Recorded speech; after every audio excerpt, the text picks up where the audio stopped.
So guys, Andrew Tate and Tucker Carlson interview is finally here. If you want to join the real world, we have a link in the description. So what are you charged with? That's a really good question. I'm charged with being the head of an organized criminal group, which is in charge of recruiting girls to make TikTok videos to steal the money from the TikTok views. Recruiting girls to make TikTok videos and stealing the money. So it's really a financial crime? It looks that way, and it's very interesting because the girls who they've identified to add to the file are saying that we're not victims of anything and this isn't true. But the state believes it's true, and the state thinks that I, as a 35-year-old man, woke up.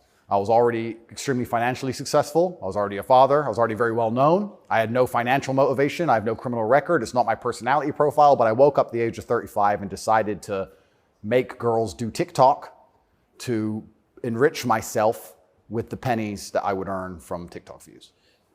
So in the United States, I think the belief is that you were charged with human trafficking. Yeah, that's human trafficking, because what you do is you force a girl to work against her will for financial gain. That's human trafficking. And their justification for this is that girls do TikTok. Some girls I know who they found who say they're not victims have TikTok accounts. How do you force someone to do TikTok videos? I guess the prosecutor is going to have to explain that, isn't he? It's a very interesting scenario I'm in, and I'm inside of Romania, so I have to show a degree of respect to the Romanian judicial system, and I have to show a degree of respect to the situation I'm in. But the overall charge is that there's an organized criminal group. There's a group of us. I'm the head of it. My brother is below me, and we use the lover boy method to convince women to do TikTok videos to make money so that we can steal the TikTok money. So there's no, just to be clear, you are not accused of pandering, of pimping, of forcing women to have sex with anybody. No, not forcing them to have sex, not restraining their movement, not stopping them from living a full life, but the fact that we are somehow convincing them to have TikTok. Very interesting. I don't think... But there's no actual... I'm asking you this because I do think it's a widespread belief that you were accused of pimping. Yeah, no, that's nothing to do with any of this case. Absolutely nothing. And it's kind of scary because the crime in itself of human trafficking is a unique one because they can ignore the statement of the victim. So the girls have come forward and said, this is insane. You've just picked us because we're near Andrew and we're his friends. But the whole idea of the crime is they can say that she's brainwashed, right? She's under duress. So you can ignore her statement. State says she's a victim regardless of the fact that she says she's not a victim. So it's very interesting because the difference between sex and rape is consent, right? Right. But they remove all of that. They're like, nope, you're a victim. No matter what you say, we're deciding you're a victim. And they've chosen them. And of course, these girls do nothing pornographic. They've never had sex with anyone, nothing to do with that. So they've picked TikTok. So it's scary. Imagine you're a full-grown man anywhere in the world today. They can find two girls who have TikTok on their phone, which is every single female on the planet, and they can accuse you of forcing them to take the TikTok money, and even if the girls say they didn't do that, this isn't true, then you're still a human trafficker. But force, what does that consist of? Forcing someone to do something? Are they accusing you of using violence or? No, they're accusing me, and this is the thing, they're accusing me of using the lover boy method, coercing them by being nice. And by the way, these charges presumably are public, so... They're public, and this is extremely serious, but if you actually analyze the overall case against me, they're saying that Andrew and his brother, by being nice men, convinced girls to have TikTok accounts and then take the money. And it's very interesting because inside of the entire case file, there's not a single financial transaction to us for money. What are the penalties? They're extremely severe, 5 to 10 years in jail. And I've already served, coming up now, 7 months in a form of jail. They can only hold So you are essentially incarcerated right now? Absolutely, I'm on house arrest. And that counts as jail. You can only be held 6 months without charge. I was initially picked up, thrown in a cell without charge. And I think the intention of the entire investigation at that point was to find the crime because they had very, very weak evidence. They contacted 2,000 people who know me or knew me. They tried very hard to convince some female somewhere to come forward and say something bad about me. The media machine, which works hands in hands with the justice machine, as you know very well, did exactly that. In fact, they offered bribes effectively. They'd call up ex-girlfriends and say, if you have anything bad to say about Andrew, we can pay you $50,000 for the story. And they tried very hard. They didn't find any evidence of anything. They then released me on house arrest. And then 2 days before the legal limit in which they had to drop everything, They charged me with whatever they had from the beginning, which is very little. And now we have to wait for the Romanian judicial system to analyze the file and, God willing, throw it away. How long did you spend in jail? I was in jail for 92 days in a Romanian jail cell. What was that like? It was certainly an interesting experience. I won't lie and say it was easy. It was certainly very difficult. The uncertainty of it. It's a very uncertain situation to be picked up on just before New Year's Eve and thrown in a cell without charge. And I'm asking different prison guards and different prisoners, how long am I going to be here? One person was like, I've been here 2 years. I was like, have you been charged? He goes, yeah, but I haven't gone to court yet. Like, everyone's been there for years. I thought I was going to be there for years. And it certainly takes a mental toll on you. And I think jail's a different experience when you know you're innocent. There was a guy in there for murder. He's like, yeah, I murdered someone, I'm in jail. You can your soul and your mind can accept the punishment for a crime. But when you've actually done nothing wrong, I think jail is a lot harder. Did you know why you were there? Not initially. So for about the first 2 weeks, I never actually got told in English what I was accused of because I was arrested on December 29th. There's New Year's. What were the circumstances of that? Yeah, December 29th, 5 a.m., the armed guards ran in this house. They spent all day searching the entire house. They were very interested in electronics, as most federal agencies are. And then they took me that evening and said, we're going to go and put you in jail for 24 hours. And after 24 hours, you see a judge, and the judge will decide if you stay in jail. And the judge decided I should stay in jail. What did you do? I mean, who'd you call? I had a lawyer, and my lawyer came and he said, we need to analyze the case file. We need to see what they have against you. You're being accused of human trafficking. I was like, human trafficking? That's insane. Who? When? What? I went to jail, and then I was given all this paper in Romanian. I don't speak Romanian, although I live here. And then I was waiting for the translation. So I think it's about 2 weeks before I finally got the papers in English to understand why I was in a jail cell. And then I really understood how insane the accusations were. What is human trafficking? Yeah, so the overall, my understanding of it, they're saying that human trafficking is when you convince a woman to do something she doesn't want to do for financial gain.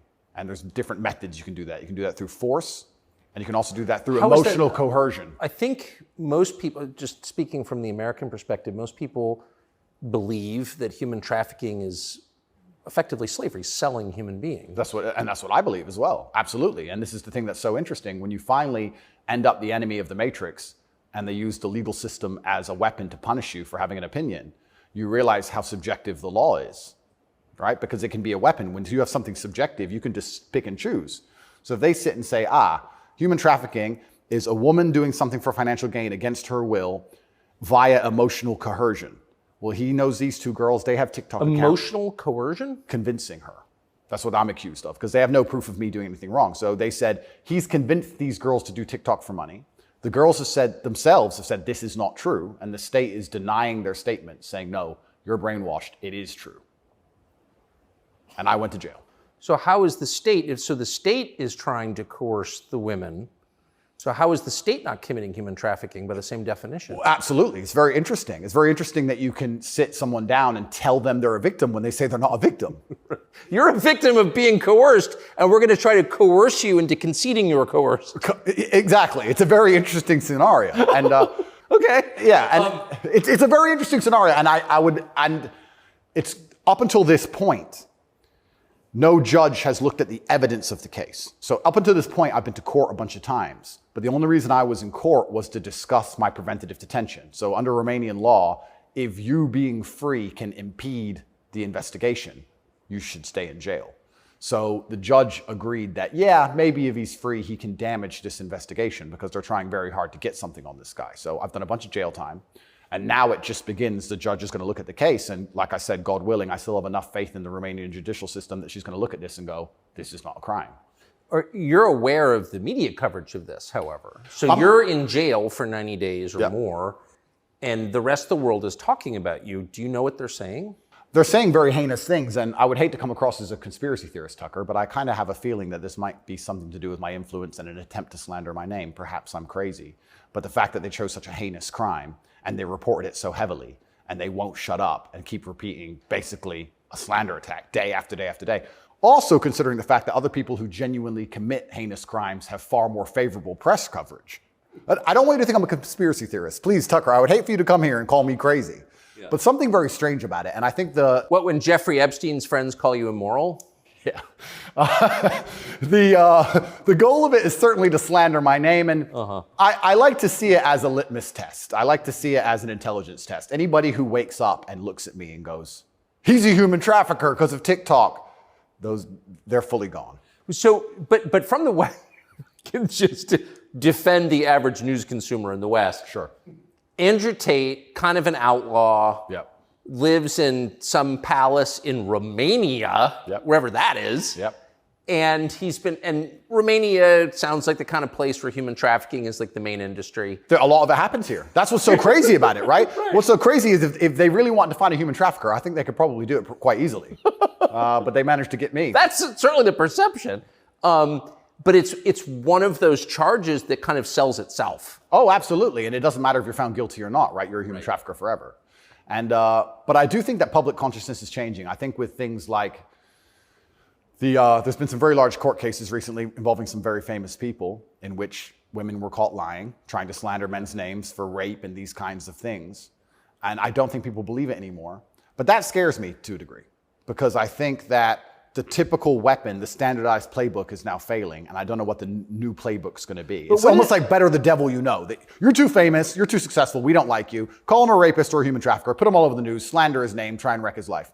Now that nobody believes it, what's the next move? What are they going to try next? Wouldn't it just have been easier to commit like a massive financial crime and defraud people of billions, come up with like a fake cryptocurrency, call it like, I don't know, FTX, or just give a name to it. Yep, something random. You know, steal billions and get your parents involved and buy a bunch of real estate in the Bahamas, and then like you'd be sort of a hero, right? Oh, absolutely. And I would have certainly made a lot more money than TikTok, because I don't think TikTok even pays you for views. And if it certainly does, I never got a single transaction from it. So it's a very interesting scenario. But if I was accused of a financial crime, my name would not be slandered. So no, of course. Well, of course not. You have the presumption of innocence. So just back to the jail thing. So you're in with your brother. At the beginning, I was not, but towards the end, I was. Yeah. What did you do all day?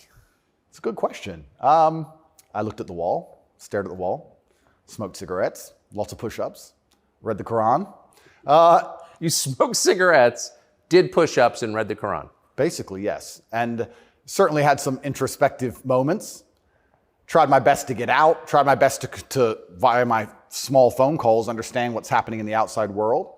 Tried to make sure that the people I love and care about are taken care of, because I'm the man of my family, and I'm also the man of quite a large, I wouldn't say empire, but life. And there's a whole lot of people who rely on me. You know, you have staff and families, you have children and families. I know the feeling, yeah. So when you're plucked from that, it's kind of strange. You're in jail and you're concerned for yourself, but your primary concerns are also all your duties as a man. I have duties as a man. I don't want children to starve. You've got a whole tribe. I've got people to pay. So it was very, very frustrating, constantly trying to make sure everybody else was okay and feeling helpless. That's what hurt me the most. I was trying to make sure everybody I love and care about was fine, and I wasn't as powerful as I should have been. And that was very upsetting. And especially if they were going to keep me there for years, I was having serious concerns about how I can feed the people I love. Did you ever come to the edge at all? No. I certainly had some days I was less happy than others, but I made sure that my mindset was built in a way that I could always be doing something constructive. And also, I think you get what you give in life. And if I ever felt particularly sad on a day, I would try very hard to make other people happy, because if I made other people smile, I'd feel better. So even the dinner ladies or the prison guards, I'd try very hard just to make people smile. I know it sounds silly. Some of the prison guards were more open than others, but there was a couple prison guards who were ice cold, who didn't want to say a word to me, and were like, "Hey, bro, your hair looks amazing," and you just stare at me like he wants. Shut up. But I just try my best to cheer people up, to cheer myself up, and as a man, all you can do is just find the resolve to continue doing the best you can in the current circumstance. So, what were the other prisoners like? I don't want to insult Romania in any way, and I love this country, and I chose to live here. But if I had to describe it for the people, for an American audience to understand, I don't think Romania and a lot of these countries have the same kind of mental health setup or the mental health support that a lot of Western nations have. So you end up in jail. So I think there was a lot of mental health problems inside the jail. So it was very similar. It wasn't just a jail. There was also a lot of mental health problems in there, which adds a new complexity and a new dimension to the suffering, because there's just random screaming and there's suicide and it's certainly not a very nice place to be. Oh, so it's horrifying. Yeah, I don't want to go back. you hear the phrase Romanian prison, and it sounds tough. So it was what you would imagine. It is, and when this process is over, there's a lot more I will say, but I will say the staff were very nice to me, and I want to make this clear. I want to make it very clear that all the staff in the jail were very professional and very nice to me. I would almost say that they believed I was innocent and they understood that I didn't belong there. There was a semi-apologetic vibe to the way I was treated by the guards, if that makes sense. Yes. They understood very well. I don't think anybody, like I said, with a functioning brain believes that me at the age of 35 decided to steal TikTok money and ruin my entire life without financial motivation to girls who say they're not victims of anything. I don't think anybody with a brain... Well, the fact that you're not accused of a sex crime or of violence, which I think most people don't really understand. Yep. And they can look it up. Yep. I mean, but you're not actually accused of Correct. rape, Correct. selling anyone, Correct. pimping. Correct. Okay.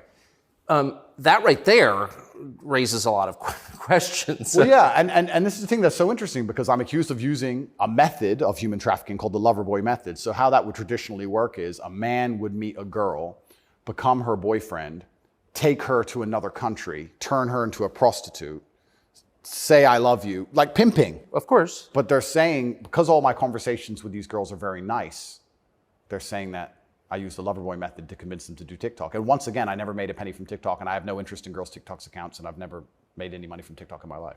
So that raises the question. So that right there, I think, I mean, we can let people assess. I'm not, an expert on the Romanian legal code, but that's kind of not the impression that most people have. Okay? And that's the media who have made that the media have tried very hard to do that. And if I had to estimate, I think that the overall intention was just to throw me in a cell, use the media machine to drum up something real. I think that's what the goal was. So, but what's and I believe that. It seems, obviously. Yeah. One thing, I've never been to Romania before, and one thing I'm struck by is the American presence here. Oh, it's massive. Fully understand that. So there are 3 NATO bases here. Yep. Now. They're bustling because of the war in Ukraine. Yep. One's on the Black Sea, Yep. right below Crimea. So this is strategically important, this country, to NATO. Absolutely. And so this is a lot less far away than I realized. It's much more American influenced. Oh, absolutely. Do you think that played a role? Yeah, well, I think, and I don't want to get this incorrect, I think it's the 2nd or 3rd biggest U.S. embassy in the world. The U.S. embassy here looks like a prison. It's huge. They've got a huge embassy here. And even during Ceausescu, during the communism days, Romania was an ally of the West, even during communism. Yes. So, yes. Ceausescu came to New York. Yes, that's right, yeah. So Romania and America have been very good friends for a very long time. I have to be careful what I say, but it's certainly very interesting what's happened to me. The American embassy were not particularly helpful, let's put it that way. They weren't very interested in me being locked up without charge. They didn't seem very interested in getting me out. But you're an American citizen. Absolutely. And so you're an American passport holder. correct. So I think the average American believes, perhaps falsely, that if you're accused of a crime in a foreign country, particularly a less developed country like Romania, you go to the U.S. Embassy and someone takes an interest in your case just to make sure that your treatment falls within, accepted standards of justice. Yeah, they came to see me, but when I was asking them what they can actually do about all of this, they weren't particularly helpful.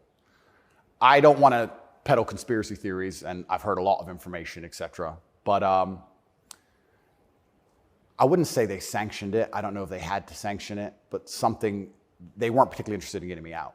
But at least they came to see me more than once. I mean, they kind of pretended to care. The UK embassy didn't even pretend to care. The UK embassy was, I really think they enjoyed it. They didn't. And you're a British subject as well? Correct. And this is the kind of thing, and I want to say this here, that's kind of frustrating for me because Romania is my home now for 7 years, but I'm half British, half American originally. And when something like this happens to you, you have this longing for home. You kind of want to go home. When you end up in a jail in a country where, even though you've lived for a long time, you don't speak the language, you don't understand the legal system, going to court in a foreign language is far more intimidating than in your own language. I can imagine. You don't have a clue what's being said. You don't understand how anything works. And then you kind of have this longing for home, but I feel like my home countries hate me, and they hate me because of my message, which I believe to be a positive message. So you kind of have this strange feeling of homelessness, because it's like, well, if I go to the UK, I believe they're going to attack me the same. If I go to America, I believe they're going to attack me the same. So where do you go? It's kind of scary. Where do you go? It's a good question. We're going to have to see. And how did you wind up here? I moved to Romania. I came to visit a long time ago. Before anybody ever visited Romania, I came to visit and I genuinely fell in love with the place. It truly is a fantastic country. I love nature, as an amazing nature. It's a very safe place. It has this reputation of being dangerous. It's not dangerous. It's very safe. The people are very good. The people are very conservative traditionally. It's almost like America was 20, 30 years ago. It's gorgeous. They have a bunch of nice restaurants and plenty of things to do. And I've never had a problem here in any way. Never had any issue with the law or with the other side, criminals, nothing, until this came out of nowhere. So it's been very strange. So what is it about your message, do you think, that infuriates certain people? Well, my message is traditional masculinity. My message is to stand up and say what you mean and mean what you say. And even going to the gym nowadays is an act of defiance, because when you have a man who's built with any degree of principle, you say no to things. And I think if I have to analyze my message and why I'm so disliked by the people who dislike me, it's not the things I'm saying, it's the fact that if you adhere to my principles and you adhere to the things I say, you end up being the kind of person who will resist certain ideas. You say no. What kind of man never says no? Name a man who never says no. Men say no, right? Men wake up and say, no, I don't think that should be done this way. No, my children will not be taught that. It's no. the father's primary job. Absolutely. So when you say to men, listen, you're allowed to have an opinion. You're allowed to have standards. You're allowed to have boundaries and barriers. You're allowed to get up and become important and work hard and try hard and become the kind of man who can't be controlled. Then you're seen as an enemy. And especially with the massive influence I've gained, I think they look at me and go, he's helping men resist the slave programming. We don't need him around. We need to empty their brains so we can inject the slave programming and convince men to be eunuchs. Because once you're eunuched, then you're not a threat. I think I buy that. Because your message, I'm not the world's expert on your message, but I've seen a lot of it, and it's not explicitly political, actually. No, it's not political at all. And their original attack before this Matrix attack is they weaponized virtue, which is what they usually do. There's no genuine virtue inside of these people. They weaponize virtue. They find a virtue, and they turn it into a bullet, and they shoot at you. I'm sure you know very well. Yeah, I've heard. Yeah. I was a misogynist for the longest time just for saying that men should have standards. If you tell a man he can have standards in a relationship in any way, you're a misogynist. It's actually very interesting because what does that mean to have standards in a relationship? But this is the thing that's so interesting about it, because they've gendered the argument when I never did. I said as a man, you shouldn't have a girlfriend who is a liar and a cheater, and you also shouldn't have male friends who are liars and cheaters. You shouldn't be around dishonest people, yes, male or female. Amen. And they gendered it and said, he's a misogynist. He's saying that men should only act this way with women, etc. I said that men should have standards, and you should have protocols that you're prepared to accept, and you should have hard parameters. And if a woman doesn't want to adhere to those parameters, that's her decision, and it's her prerogative, but you don't have to stay with her. Why should you? What's wrong with that? Well, that's teaching men to say no. They don't want men to say no. So are you arguing that it's better to be with a virtuous woman? I think so, yes. I know that's crazy. No, I'm serious. I mean, that seems I like am, Tucker. I don't want to. That seems like good advice. I don't want to come across as extreme. But yes, I am. And what's actually funny is I really believe most of the things I'm saying were accepted by absolutely everybody 15 years ago, 10 years ago. And now it's public enemy number one. And it's because of the mass influence I have. At one point, I became the most Googled man on earth. At one point. And it's a scary situation I'm in. But if you're arguing that it's really important for a man to find a good woman, a decent woman, an honest woman, that's the truest thing that's ever been said. I Absolutely. mean, that's the most important thing any man can do. I mean, I can just tell you firsthand. Oh, thank you very much. Married 32 years, that's the most important thing. And you think saying that angered people? Absolutely, because I'm arguing the only way to do that is via masculine excellence. I'm saying in the world we live in today, it's hyper-competitive. And if you want to be the kind of man that has the choice of women to choose a good one, you need to be an excellent man. It's no longer acceptable for you to just be an average Joe or below average.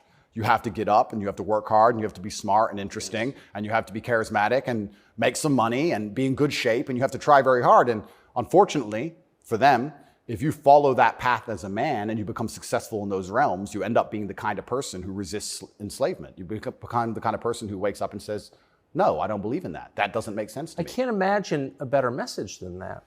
If you want a good society. So then you have to argue and sit and say, do these people want a happy, functioning society or do they want something else? What do you think? I think that I would never kill myself. And I also... Just throwing that out there? And I also think that when you want to conquer a society, you kill the military-age males. That's what you do. That's the first thing they've ever done. They walk in and all the men have to have their throats cut. They can't perhaps do that, but they can certainly cut your balls off, and then you can't resist. And I think there's certainly a movement to ensure that there's very little resistance left inside of the number one demographic which is required to resist oppression, which are military-age males. And they don't want those kind of people waking up with any kind of self-respect or standards, or to say, no, I don't accept this. I do not need a 9th injection. They don't want that. They want you to sit and say, I don't need it, but the news said so, so oh well. So in the one interview that you and I did, you had a line that I've been thinking about ever since. I thought it was so interesting. I never thought of it before. You said that a lot of people went along with the vax, Yep. and that you didn't judge them because facts change. But now that we know that a lot of what we were told was wrong and some of it was a lie, it is a requirement of your own dignity, of your own self-respect to say so. Completely. And people should apologize. I really do believe. And I have nothing against the people who fell for the propaganda, fell for the programming, and took the vaccine. Yes, I agree. Fine. But you should wake up and say, I was fooled. I've learned my lesson. I will not be fooled again. But if you were fooled by the MSM and took the injection, and you continue to be fooled, and you've not self-reflected, and you've not realized that they lied to you the entire way, and you now believe the new bunch of lies that are all over the television, then there's something wrong with you. Or you don't care that you were lied to. You don't care that you were lied to, because I think a lot of this is actually genuinely cowardice. I think it's a very easy worldview. The life is easier if you accept the news tells the truth. Yes. Everything they want me to believe is true. Everything's nice and simple. Good guys, bad guys, doop-de-doop-de-doo. And if you want to actually wake up, it takes a degree of bravery, because then you have to destroy your entire worldview, everything you've ever understood and everything you're told, and you have to really look at the world and go, oh, this is a mess. And that takes bravery. And once again, that's why they don't want men to be brave. They want you to sit there and go, oh, it's easier if just, CNN said, so it must be true. And it's cowardice. And they're trying to instill cowardice in all of us. That's what they're trying very hard to do.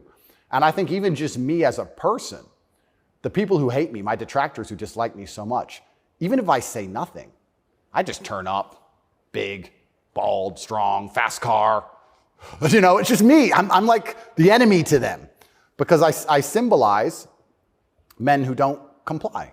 And not don't comply in a negative law-breaking way, but don't comply if we don't agree with that or we don't see common sense in that, we're going to politely decline. And that's simply not allowed. What's it like to have the prospect of prison hanging over you? I think that I like to believe that this is a test from God. I like to believe that if you become the most Googled man in the world for saying that you have mental resilience, that God is going to make sure you don't have that degree of fame without testing you. I like to believe that God comes along and says, yes, I've allowed you to become the top G. We're going to see if you really are the top G. I believe that's how the world works. It's certainly intimidating, especially knowing you're completely innocent. But I believe it's a test, and I believe it's my job to pass the test for my ancestors and for people watching over me and for God. And I think I have to do the absolute best I can possibly do in the scenario and the circumstance, regardless of whether I win or lose. I still believe I'm going to win because I've seen the case file and I've seen that no laws have been broken. But even in the very unfortunate circumstance that this matrix attack goes deep enough to throw me into a jail cell, I think I should handle it like a man. I think I should stay and finish the process, and I should walk with my head held high and suffer as much as I need to suffer to stick by my convictions and know that I'm an innocent person. And I refuse to break. I refuse to cry. I refuse to be depressed about it. I'm going to wake up and I'm going to smile regardless. And regardless of what happens to me, I want everyone to know that, one, I would never kill myself. And two, I think that as a man, there's always going to be a degree of pain and suffering in your journey. I don't think you're ever going to become a successful man or be good at being a man without pain and suffering. And there's many times in my life where something terrible happened to me, and at the time, if I could change it, I would have. But retrospectively, you kind of look back and go, you know what, that was formulative for me. That's right. That is what God decided I needed to become who I became. So all of the pain and all the suffering I've ever gone through in my life ended up, in the end, building me into the person I am, and I'm proud of who I am. So if God decides I need to go back to a Romanian dungeon for however many days, then all I can do is accept it and accept his plan and accept that it's going to make me a better person and so deal with you it. see the hand of God in your life? Absolutely. I think that he is the best of planners.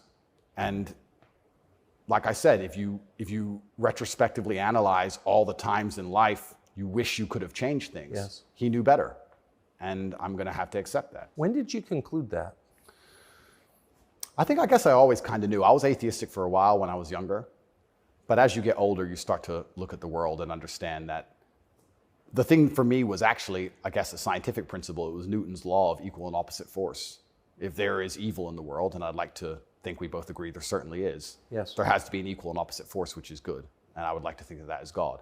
Even the idea of God as a notion, even just as a concept, if that idea of God resists evil, then God is real.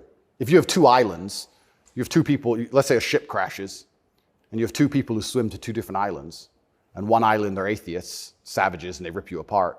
And the other island, you get there and they believe in God and they believe they're not allowed to kill you. Even just their idea of God, God saved your life. So I think even just the concept of God in and of itself, if enough people believe and it makes them do good, then God must be true. And that's the equal and opposite force to the evil of the world. And this is how I view it. So I don't see how anybody with a conscience cannot believe in God anymore. That's such a profoundly different worldview from the one that we're presented with, I think. Yeah. Do you think that's maybe the division in the West between people who see those forces at work and those who don't? I think the West is actually split between people who think and people who don't think at all. I think the people, there's no such thing as these two opposing worldviews. I think people believe there's worldview A and worldview B. I disagree with that. I think there's worldview A, the good guys, which are primarily people who do believe in God, do have parameters, do believe in standards, do believe in self-respect, do know how to say no. And there's worldview B, which changes day by day, based on what they're told, which means they have no real worldview at all. They just repeat. And they have no standards and they have no parameters. There's nothing you can tell them that will make them wake up and go, that's wrong, because they have no inherent morality. So you can literally, you could say bestiality is accepted and encouraged now. It's good for you because for climate change. And they'll sit there and go, oh, for climate change, oh, well, off we go. And they'll just do it. So I think you have a camp of people who think, and you have a camp of people who repeat. And I don't think there's actually the opposing side to the good, I don't think function as a thinking populace at all. I think they simply repeat. It feels like the conflict between those two groups is getting more intense. It's certainly getting more intense. And it was interesting for me because, and I want to be an optimist, but I lost so much faith in humanity during COVID. If you would have told me how COVID would have gone down before COVID, I'd say no way. We're not that bad. I thought the people aren't that dumb. But when I experienced COVID, it's actually scary. You see how the Nazis managed to do what they did. You see how they managed to put people in concentration camps. You see it. And I had a very unique view of COVID because in the first days of COVID, when people were falling over in China and the Italian hospitals were overrun, at the height of the panic, when most people believed, because it was the very beginning, early stages, my brother and I had a very logical conversation and said, we're two military-aged men in very good physical condition. If we die of this, the world's over. If it can kill us, it's zombie apocalypse. So why are we going to live in fear?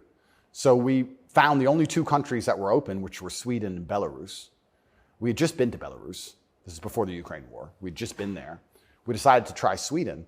So for the first 3 months of COVID, during the height of lockdowns, when Florida was closed, when it was I remember. Yeah, when it was the craziest lockdowns globally, me and Tristan are in Sweden in absolute freedom. They had no restrictions, no masks, no vaccine passports, no social distancing, nightclubs are full, restaurants are open, perfectly complete normal society. Nobody talks about this anymore. Nobody talks about, wait, Sweden never did a thing. Everything functioned perfectly fine the entire time. And they don't have it, where's their illness of their winter of severe illness and death? Yes. They never had one. It's a cold country, never had one. So we were living in Sweden, living completely normal lives, seeing the internet and seeing this insanity, and we're like, well, surely if we just put up a few videos of us partying in Sweden in nightclubs, this will wake people up. People ignored their own eyes. That's the scariest thing about everything, is that they can get to a level where, with the media machine, where people will genuinely ignore their own eyes. I don't understand how you can get people so brainwashed that they will see that the sky is blue, and then they'll watch that the sky is green, and then they'll look at it again and go, the sky's green. It's crazy to me, but COVID proves they can do that. And that's why the war is getting so intense, because the principled people are saying, how can you still believe in the things that you're saying? here is all the logical, empirical evidence that that is a lie. But these people are ideologically brainwashed, and they don't want to take enough. They don't have the bravery it takes to wake up and accept that they're being lied to. So they'd rather just, to the end of time, repeat what they're told. And it becomes more and more intense as it becomes more and more ridiculous. That's so scary. As it becomes more and more ridiculous, the more intense both sides get. Yes. Right? So what the future holds, I'm not entirely sure. But I like to believe, even my current charges, I found solace when I was in jail, that the thinking people are looking at this going, something about this doesn't seem right. Well, I mean, it is a little bracing. I mean, when I discovered, I was sympathetic to you already. Yeah. But, a man's accused of human trafficking. It's worth finding out what he's accused of. Sure. And when I discovered that there was no actual human trafficking charge, yeah. That's not actually human trafficking. I don't care what you call it. Yep. You weren't buying it, even accused of buying and selling anyone. Then the next conclusion you inevitably reach is they don't like the guy. They don't like his views. It's fine. They're going to send him to jail for that. Yep. That does seem like an escalation. Absolutely. But if they don't like your views and you're inspiring millions of people to resist slave programming, you become a threat. Like, they discuss me. But you can't send a guy to jail because you disagree with him. You shouldn't. But even before I went to jail, the members of parliament in the UK were talking about me and what a dangerous role model I am for young boys. So they launched this initiative inside of British schools to ban me. My name can't be said inside of any British school. And members of parliament were standing up in parliament saying, Andrew Tate is dangerous. He's encouraging young boys to have misogynistic views, because I'm literally telling young men to go to the gym and to stand up for themselves and believe in themselves and believe in something. And by extension, you look at some of the sexual education books these children are being given, which I believe at age 9, I don't think a child needs to learn about anal sex or any of these things. Probably not. Yeah, probably not. So they're pushing that to the children, but I'm banned. Well, they're also pushing weed and video games on boys. Oh, completely. And you can listen to rap music about killing people all day long. And there's a whole, and Lil Nas, he can have sex with the devil in his music videos. That's fine. But I'm dangerous for saying go to the gym. And once I realized what was scary to me is, I said this to my brother. I said, once the parliament's discussing you, you're basically considered a national security threat at this point. You're a threat to national security at that level. And then all bets are off. Right? What about the UK? So the UK has become more authoritarian than anywhere in the Persian Gulf. Correct. How did that happen? Yeah.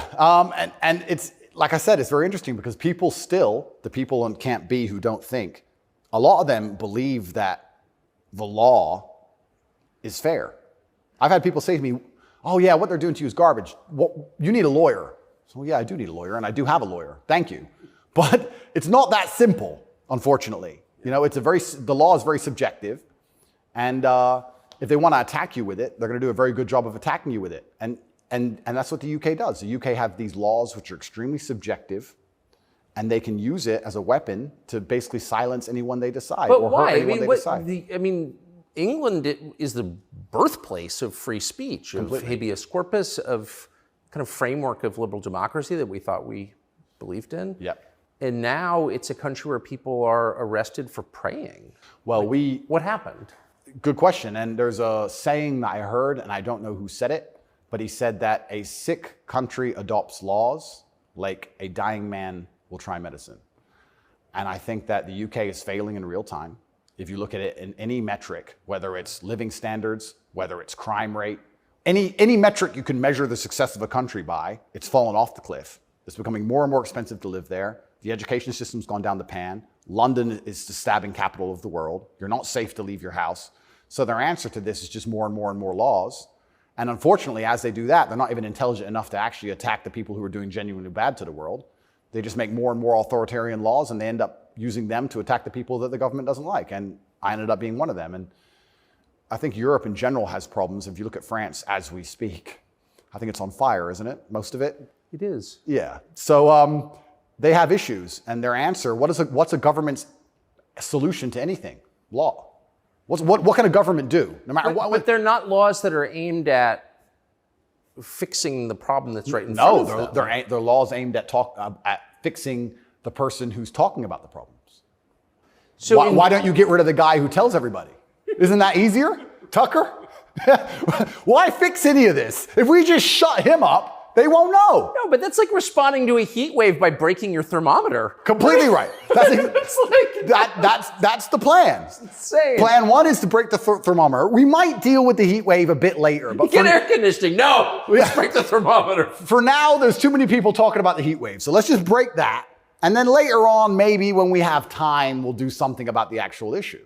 It does seem like a lot of this is an effort not to talk about the real thing in Europe anyway, which is migration. Yep.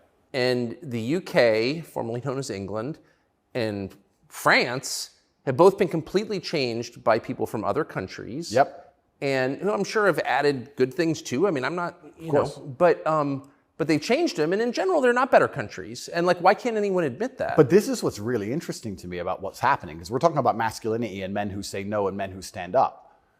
But there has to be balance, right? Yeah. Everywhere in the world, there has to be power balances. If there's not a balance in power, there's going to be a vacuum, and that's going to be filled. If you neuter the native population of men, if you destroy their mentality to resist, if you tell them that every single thing about them masculine is wrong, and you basically feminize and eunuchate them, turn them into eunuchs, and then you import high testosterone men from the third world who don't believe any of this garbage, who grew up in a society where they understand the only way to succeed is to be a fearsome predator to a degree. What do you think is going to happen? Like, who's supposed to protect the sanctity of these nations and these settlements and these towns and villages? The police? No. In general, I would argue that it's the masculine essence that can be detected by the people who arrive. I guarantee if you were to put a bunch of these migrants in Sarajevo or Moscow, they behave themselves. Oh, yeah. I have a feeling they just look around and go, not today.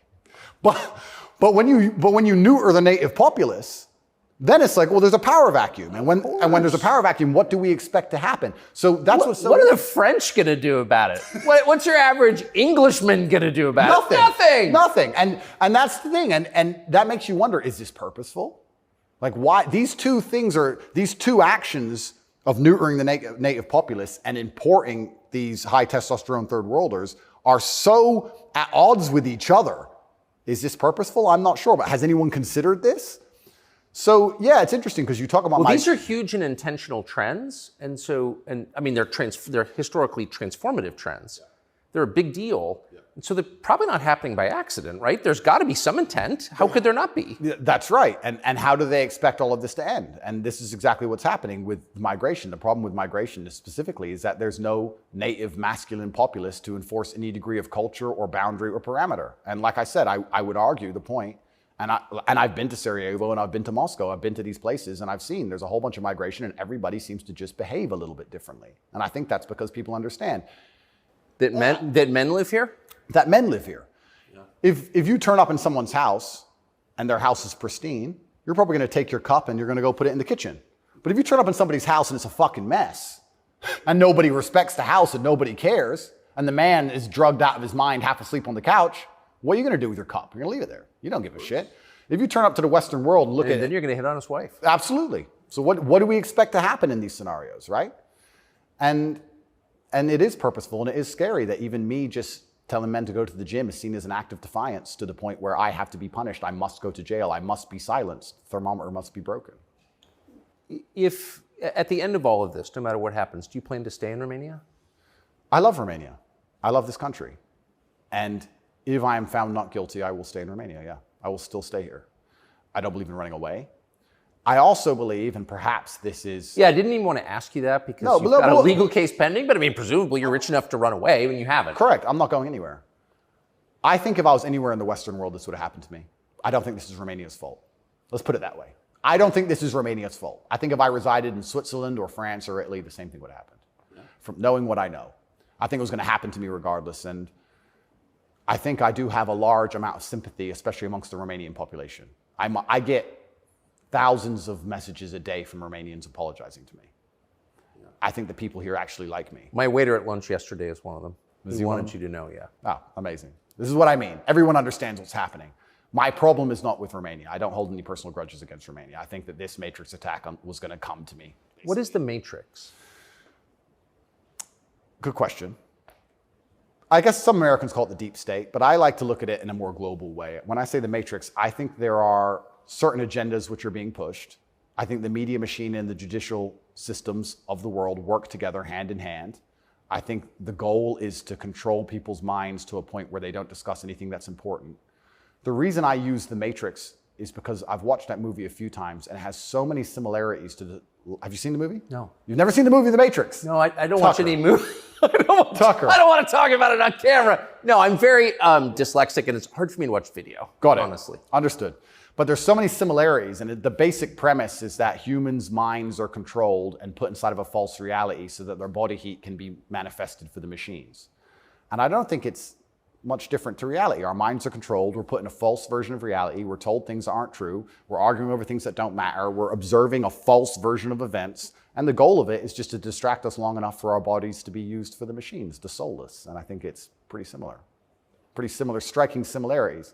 And even then, there's a bunch of other similarities which are difficult for me to explain. You haven't watched the movie, but there are agents inside of the Matrix, and the idea of the agent, the purpose of the agent is to make sure that nobody understands how the Matrix really works and to wake anybody's mind up. They want to keep you asleep.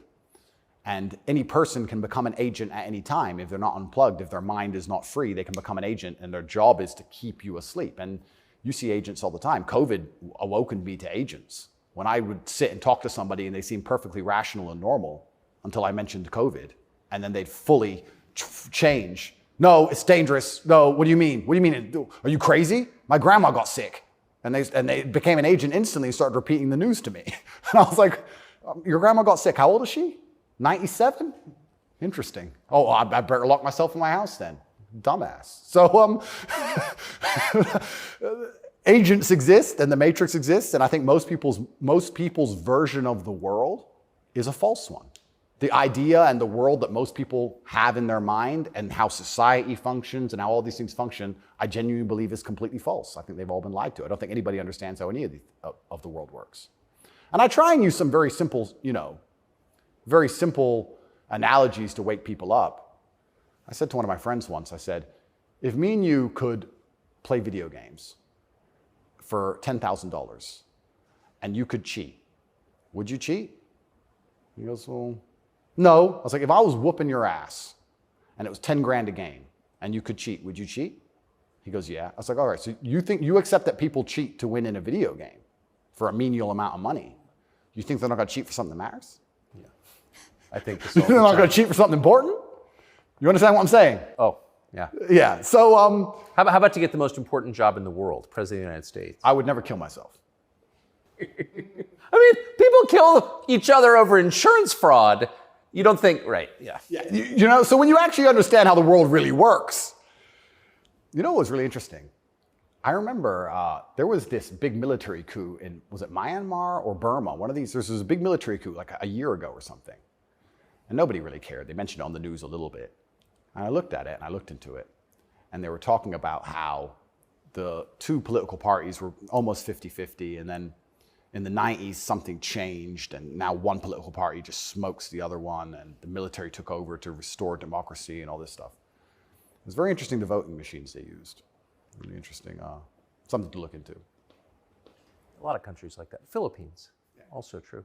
Why do you think support for the war in Ukraine, support for Ukraine's side in the war against Russia, support for a war against Russia in the West, is kind of the bottom line issue for the people who run the US government and for the American media? Why?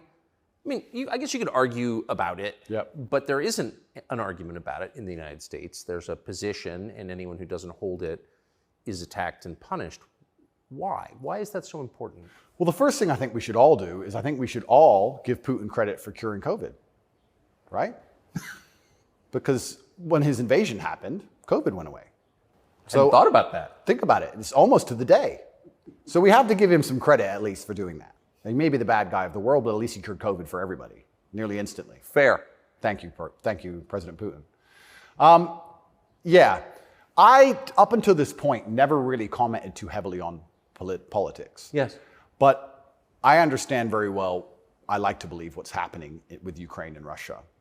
And what I will say to the people who are watching this at home is that if you are naive enough to believe that there are good guys and bad guys in wars, and it's as simple as good and bad, and that the bad guys are crazy and the good guys want freedom, then you need to do a little bit more investigation into what's really happening. And when you look at the vested interest of any country or any person. Can I just ask you to pause and just comment? That's the truest thing, what you just said. That is and anyone who doesn't understand that should shut the fuck up.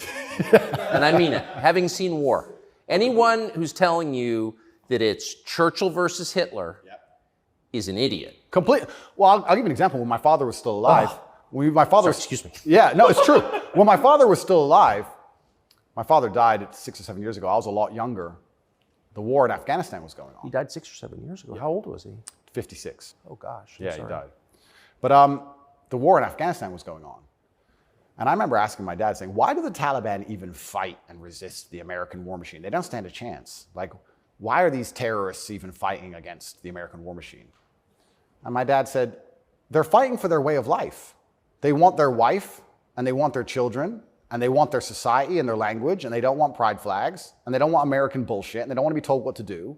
And they're fighting to be a culture and be a people which is independent in and of itself. Like, they're not the bad guys you think they are. They're people who are like, why are you here? What do you want? We don't agree with that. That's against our holy book. Fuck off. Right? So even there's no such thing as good and bad in any war. And people. Who is your father? My father was a chess master.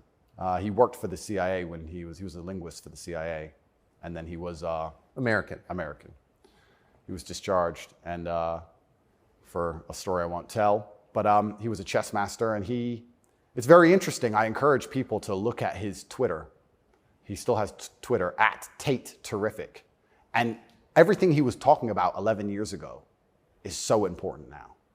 11 years ago, no one cared about. We had the Donbass in 2014. People cared. Yes. People cared a bit. But he predicted the future. You want to see how chess players can see the future? Read his Twitter. Everything from LGBTQ, why they need your kids because they can't have their own, to the war that's coming and how Europe's going to have an energy crisis, to the letter. It's all on his Twitter. It's amazing to read. It's like you could tell the future. 10 years ago, no one talked about any of this stuff. Did he live in the U.S.? Yes. Yeah, he lived in America. Fascinating. Yeah, it's crazy. But he was telling me about a lot of this stuff even when I was a lot younger. And as we said, there's no good guys and bad guys. But when you have a vested interest in something, I think that people are relatively simple. You're talking about why the American government has such a vested interest in this war. Which is not good for America. Which is not good for America. So is it, well, we can say it's for money or we can say it's for power. What else would it be for?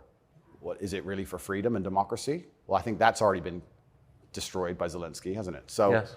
What is it for if it's not for money and power? And then you say, well, who's the money and the power going to?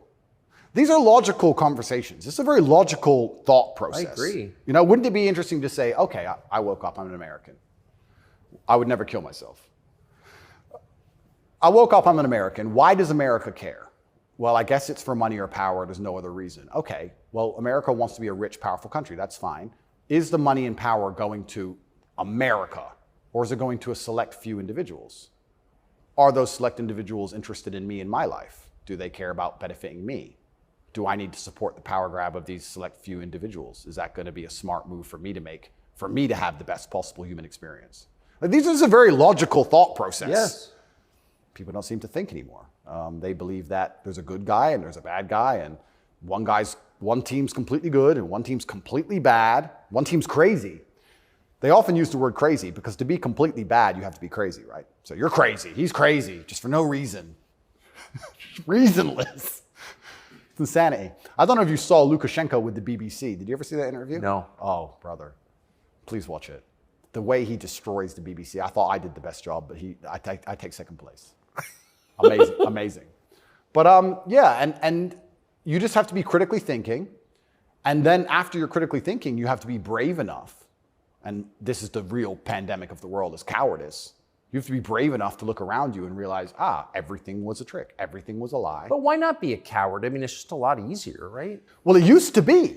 This is the thing that's interesting. I would actually argue in the 1950s and 60s, if you were to agree with every single narrative and obey every single law and do exactly what you were supposed to do and pay your taxes, etc., you'd at least get a wife who respected you. You'd at least have children who could go to school without being indoctrinated to a degree. Yeah. You could have a nice house. You could have a pickup truck. You could have a pretty good life if you just followed the rules. Yes. I don't think that's true anymore. I think that if you are a man especially, and this is what I talk about masculine issues. If you're a man who was born and you decide to do exactly as you're told, you're going to end up depressed, in debt, working a job that you hate, with a wife who doesn't respect you, with kids who don't listen to you, in a house you don't own, until she leaves you, and then you contemplate suicide a while, and maybe you might find some purpose towards the end, enough to survive and pay your taxes, and then you're gone. I don't think a man who just follows the programming is going to find any happiness. But they don't care. Why would they? They have no interest in masculine happiness. This is another thing that's very interesting. They talk about men's mental health all the time, especially in the UK. I'm not sure about America, but in the UK, they had this big drive for men's mental health, saying that men commit more suicides. A lot more. Because it's hard to be a man. We commit more suicides, we're more depressed, we have all these mental health problems. I come along, I genuinely get thousands of emails a day saying I'm helping men's mental health, but no, can't help it the way Andrew wants. You can't tell them to go to the gym and stand up for themselves and have pride. What kind of man's going to have a solid mentality and not have mental health issues if he has no pride? That's part of being a man. Part of being a man is proud of yourself. If you wake up and you're not proud of who you are and how you look and the things you say, how are you ever going to have a solid mentality? So when I teach things that genuinely help men's mental health, that's outlawed. No, you're not allowed to do that. Instead, you have to take our version, which is to pretend to care about men's mental health, but not give a shit. Give them a life they know they're not going to enjoy, pay taxes, and die.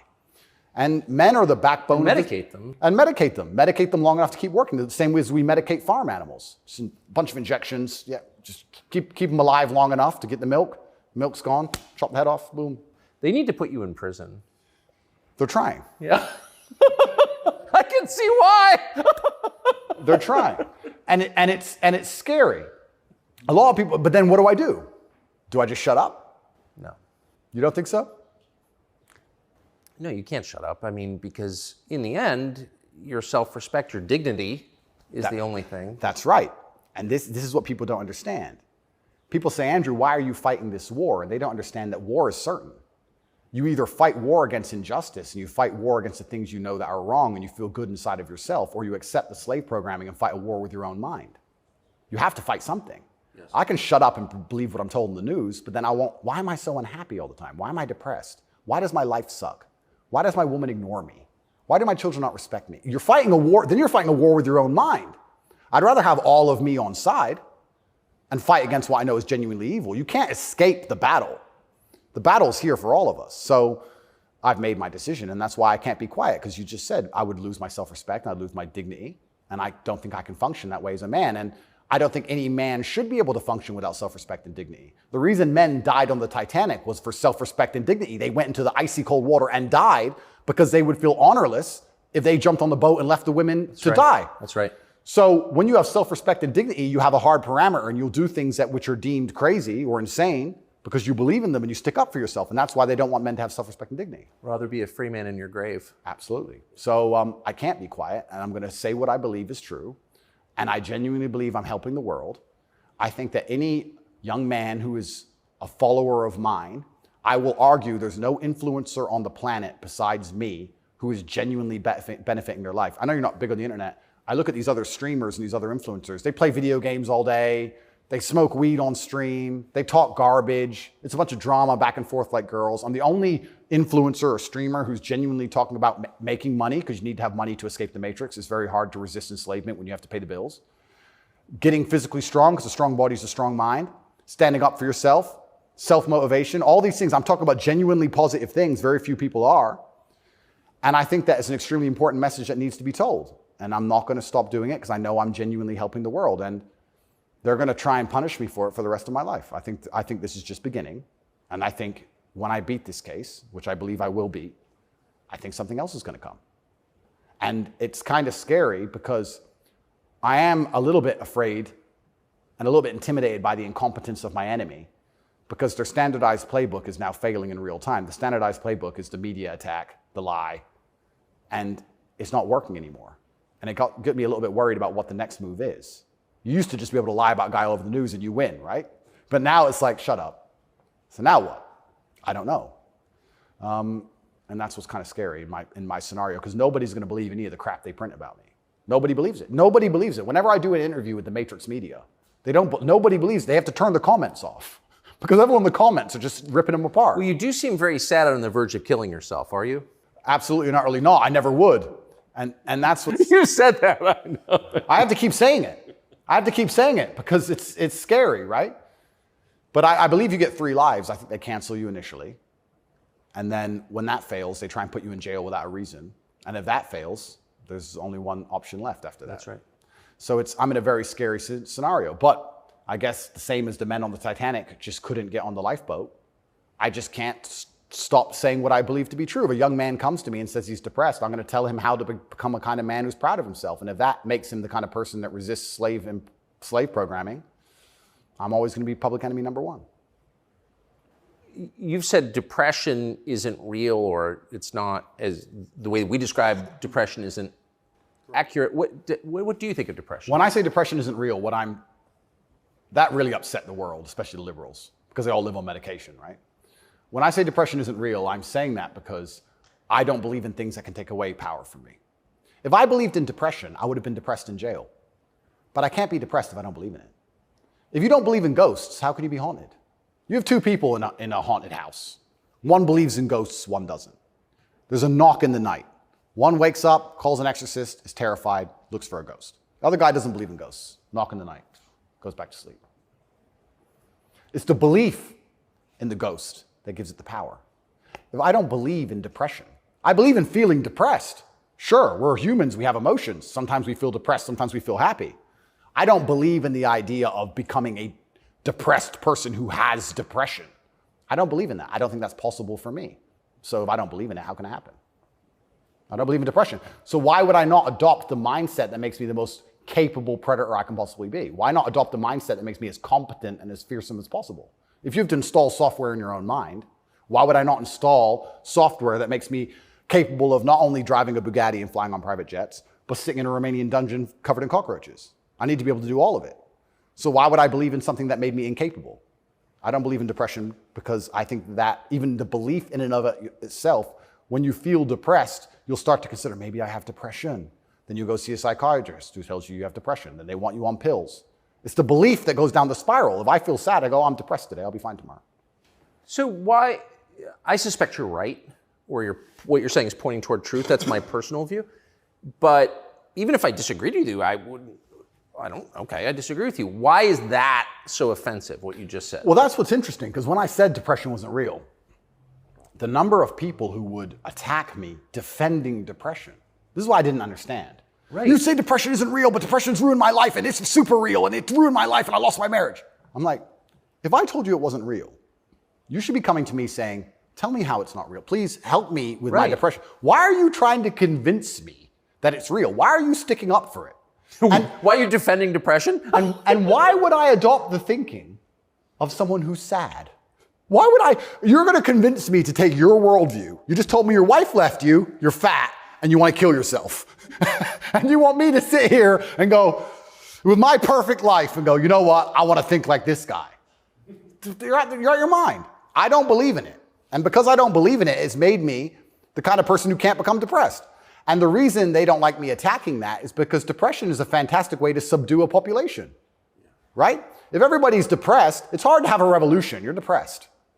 Oh, they've locked us all in our houses. I don't want to go outside anyway. I'm sad, right? So depression's a fantastic tool of population control. They have no problem with you being depressed.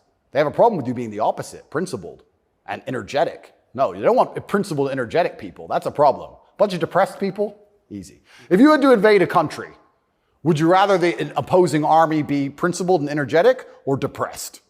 I'll tell you, I would not want to be invaded by a cheerful army. Absolutely. That's scary. They're having too much fun, right? You want them all to be depressed. So a morose army is easier to defeat. I agree. Absolutely. So depression is a defended idea. You're not allowed to even talk about it. You're not allowed to help people get out of it, right? They like the idea of a depressed population. And this is what I say to people. Now, I'm not stupid. I understand like PTSD is real. I understand mental health is real. I'm not saying that, but I say if you're an 18-year-old boy or 18-year-old man and your life is pretty much okay, bacteria didn't steal your eyesight, which could have happened. You never had a car crash and lost both of your legs, which could have happened. You're actually very fortunate. And you wake up and you say, I'm depressed. I think you're an idiot. I don't think you're depressed. I think you've been psyoped. I think you feel a little bit of depression and you can fix that by changing your life.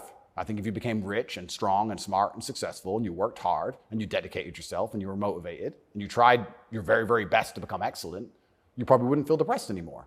which means it's not a disease, is it?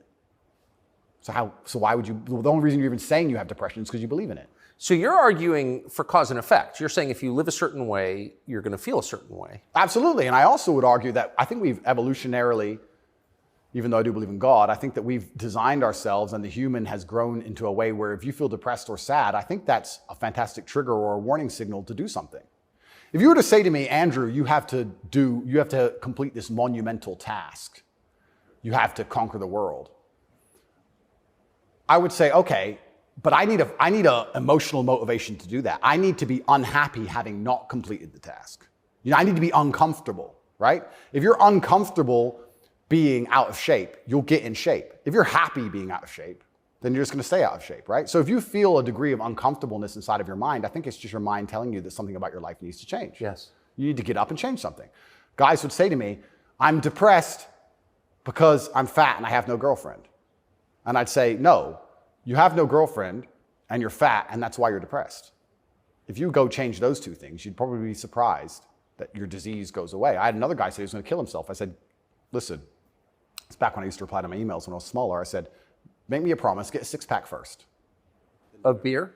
I said, get a six-pack first, get in fantastic shape, and then do whatever you want. Didn't want to kill himself once he was in fantastic shape. So he did it? Yeah. I have the before and after. I'll put them on Twitter. Kind of interesting that, isn't it? So how are we going to say we have this disease, which is cause and effect?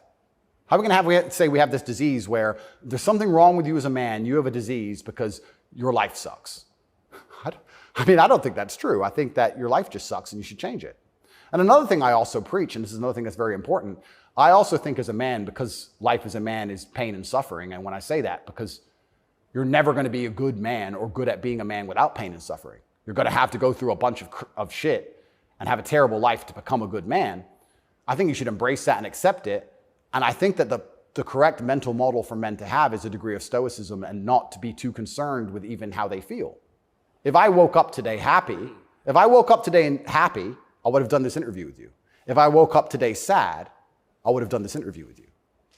What's the difference? Why put so much importance on my emotion if certain things must be done? I must work, I must train, I must see Tucker Carlson, I must resist the Matrix. You've got duties. I've got things to do. So why are we going to sit around and talk about how I feel if it doesn't even affect how I act? And as a man, it shouldn't, because there's too much to do. And the masculine world is hyper-competitive. This is another thing most people don't understand. Totally agree. It's hyper-competitive out here. All the women want a few men at the top. The Ferrari, you don't want a Ferrari to drive fast. You want a Ferrari because other men want a Ferrari and can't have one.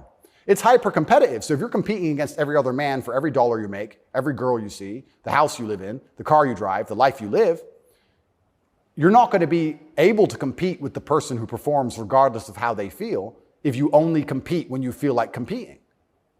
Right? Because there's men like me out there who will be sad every day and outcompete you regardless. I don't care how I feel. I will still win. And that's the kind of mindset you need to adopt. So when a man comes... You've got a job to do. Stop whining. Go to work. Completely. Yeah, I agree. Completely. Yes. So when men say, but I feel sad, who cares? The world doesn't care. All the men who are out here to destroy you and take your girl don't care. So why do you care? Like the person who should care least is you. You're the only person who wakes up every day who should have a genuine vested interest in improving your life. Nobody else wakes up and wants to improve your life, only you. So if nobody else cares about how you feel, why do you care? So my argument also for depression is, you're depressed, fine. Have you trained today? Well, that doesn't change what you should do with your life, depressed or not. And I don't say this because I'm an eternally happy person. I say this because I've experienced all ranges of human emotion. I was in a Romanian jail cell with cockroaches crawling all over me as I slept. I never missed a day of training. I wouldn't say I was particularly happy, but push-ups must be done. So they got done. You're very close to your brother. Correct. And you were locked away for part of that with him. And did you have fun at all with him? Yes. I do think there's something inside of men, whereas if you're with your boys or you're with your group of men, there's something inside of us. Totally. And it allows you to make the absolute best of the worst situations. Maybe that's an evolution from war. All the men went to war and you saw all this pain and suffering and you saw heads, people decapitated and you're injured, but then you sit around the campfire and you're laughing. You're laughing. That's right. It's something inside of us. It's like a coping mechanism when you're around men. So when me and him were together, no matter how bad the scenario or no matter what they tried to do to us, part of us would just look at each other like, cigarette? And you find joy in that. And yeah, there's definitely, and that's another thing I think a lot of men are lacking. A lot of men are missing is a masculine support network. I think Buddies. Yeah. You know, you talk to a guy and say, what was the highlight of your life? What was the best time of your life? And they'll say, college football. It's not about the football. It's about the team. Yeah. You know? And I think a lot of that's destroyed as well. Because also it's interesting how everything interconnects. When you destroy honor and principle and the masculine essence inside of men, well, now as a man, it's very hard to have friends. I wouldn't want to have a male friend who had no principles, no honors, and didn't work hard and was always crying about being sad. What do I want to hang around with him for? He's a loser, right? So then your support network's destroyed. And I think that men have always needed that since the dawn of time, and I think that's gone. But they don't have friends. Men, especially middle-aged men, have no friends. Absolutely, because they've been told that to give them all away and do as the wife says, and then she left him. No wonder he wants to kill himself, wouldn't you? No wonder he's depressed. It just sounds like the worst existence ever. And now we're living in a world now, especially, where everything is hyper-competitive, especially the sexual marketplace. Like if you're a 52-year-old, overweight, average income, no fame dude, and you have to find a girl, it's going to be pretty difficult to find a good one. It's going to be very hard. So we're like, of course he's lonely. Yeah. And his kids don't respect him. They're busy. Like, of course he's sad. Like, it's actually heartbreaking to discuss. It is heartbreaking. It's heartbreaking. But then how do you prevent that happening? Well, then you need to be a man of honor and principle and make sure that you keep your support networks and make sure that your woman does respect you. And a woman's going to respect you when she sees other men respect you. Yes. And they're only going to respect you if you respect yourself. But to respect yourself, you have to be the kind of person who says no. What do you think of porn? There's been some statistics, there's been some studies done. Most men or less men are having sex than ever before. I've seen that. Yeah, and what is that? Well, that's an extension of the fact that masculine virtue is being destroyed. That's the thing that's interesting about all these things. They psyop, especially men, they say, listen, women want a feminist man. Women want a man with no moral principle who would make sure that there's a conversation about who should fight the burglar when your house is broken into, because equal opportunities, equal rights, of course. Don't presume just because you're a man that you should defend her physically. Of course not. That makes you a bigot and a misogynist. So they convince men to adopt these virtues and ways. And of course, women, by and large, dislike them for it. So now as masculinity is plummeted, a whole bunch of men are simply not having sex anymore. And then they become addicted to porn, which is cucking, effectively. I mean, two people are having sex and you're just watching it. and it's become Good point. I mean, and it's become a pandemic, right? So men are replacing genuine sexual relationships with just the computer screen and porn. And it's becoming a very, very big problem. And that's also exasperated by the fact that I think the sexual marketplace has become globalized. This is the thing I say to young men. A lot of men come to me with problems, and my only answer to them is masculine excellence. I say that in the world we live in today, being a normal man or below normal is going to be terrible. You have to be an exceptional man because the sexual marketplace, especially, even if you just want to find a wife, is globalized. If you, in 1955, if you met the hot girl in the Nebraskan town, she was the hot girl in the Nebraskan town. If you meet her today, she's being offered to go to Courchevel and go skiing in France, and she's being offered to fly to Dubai.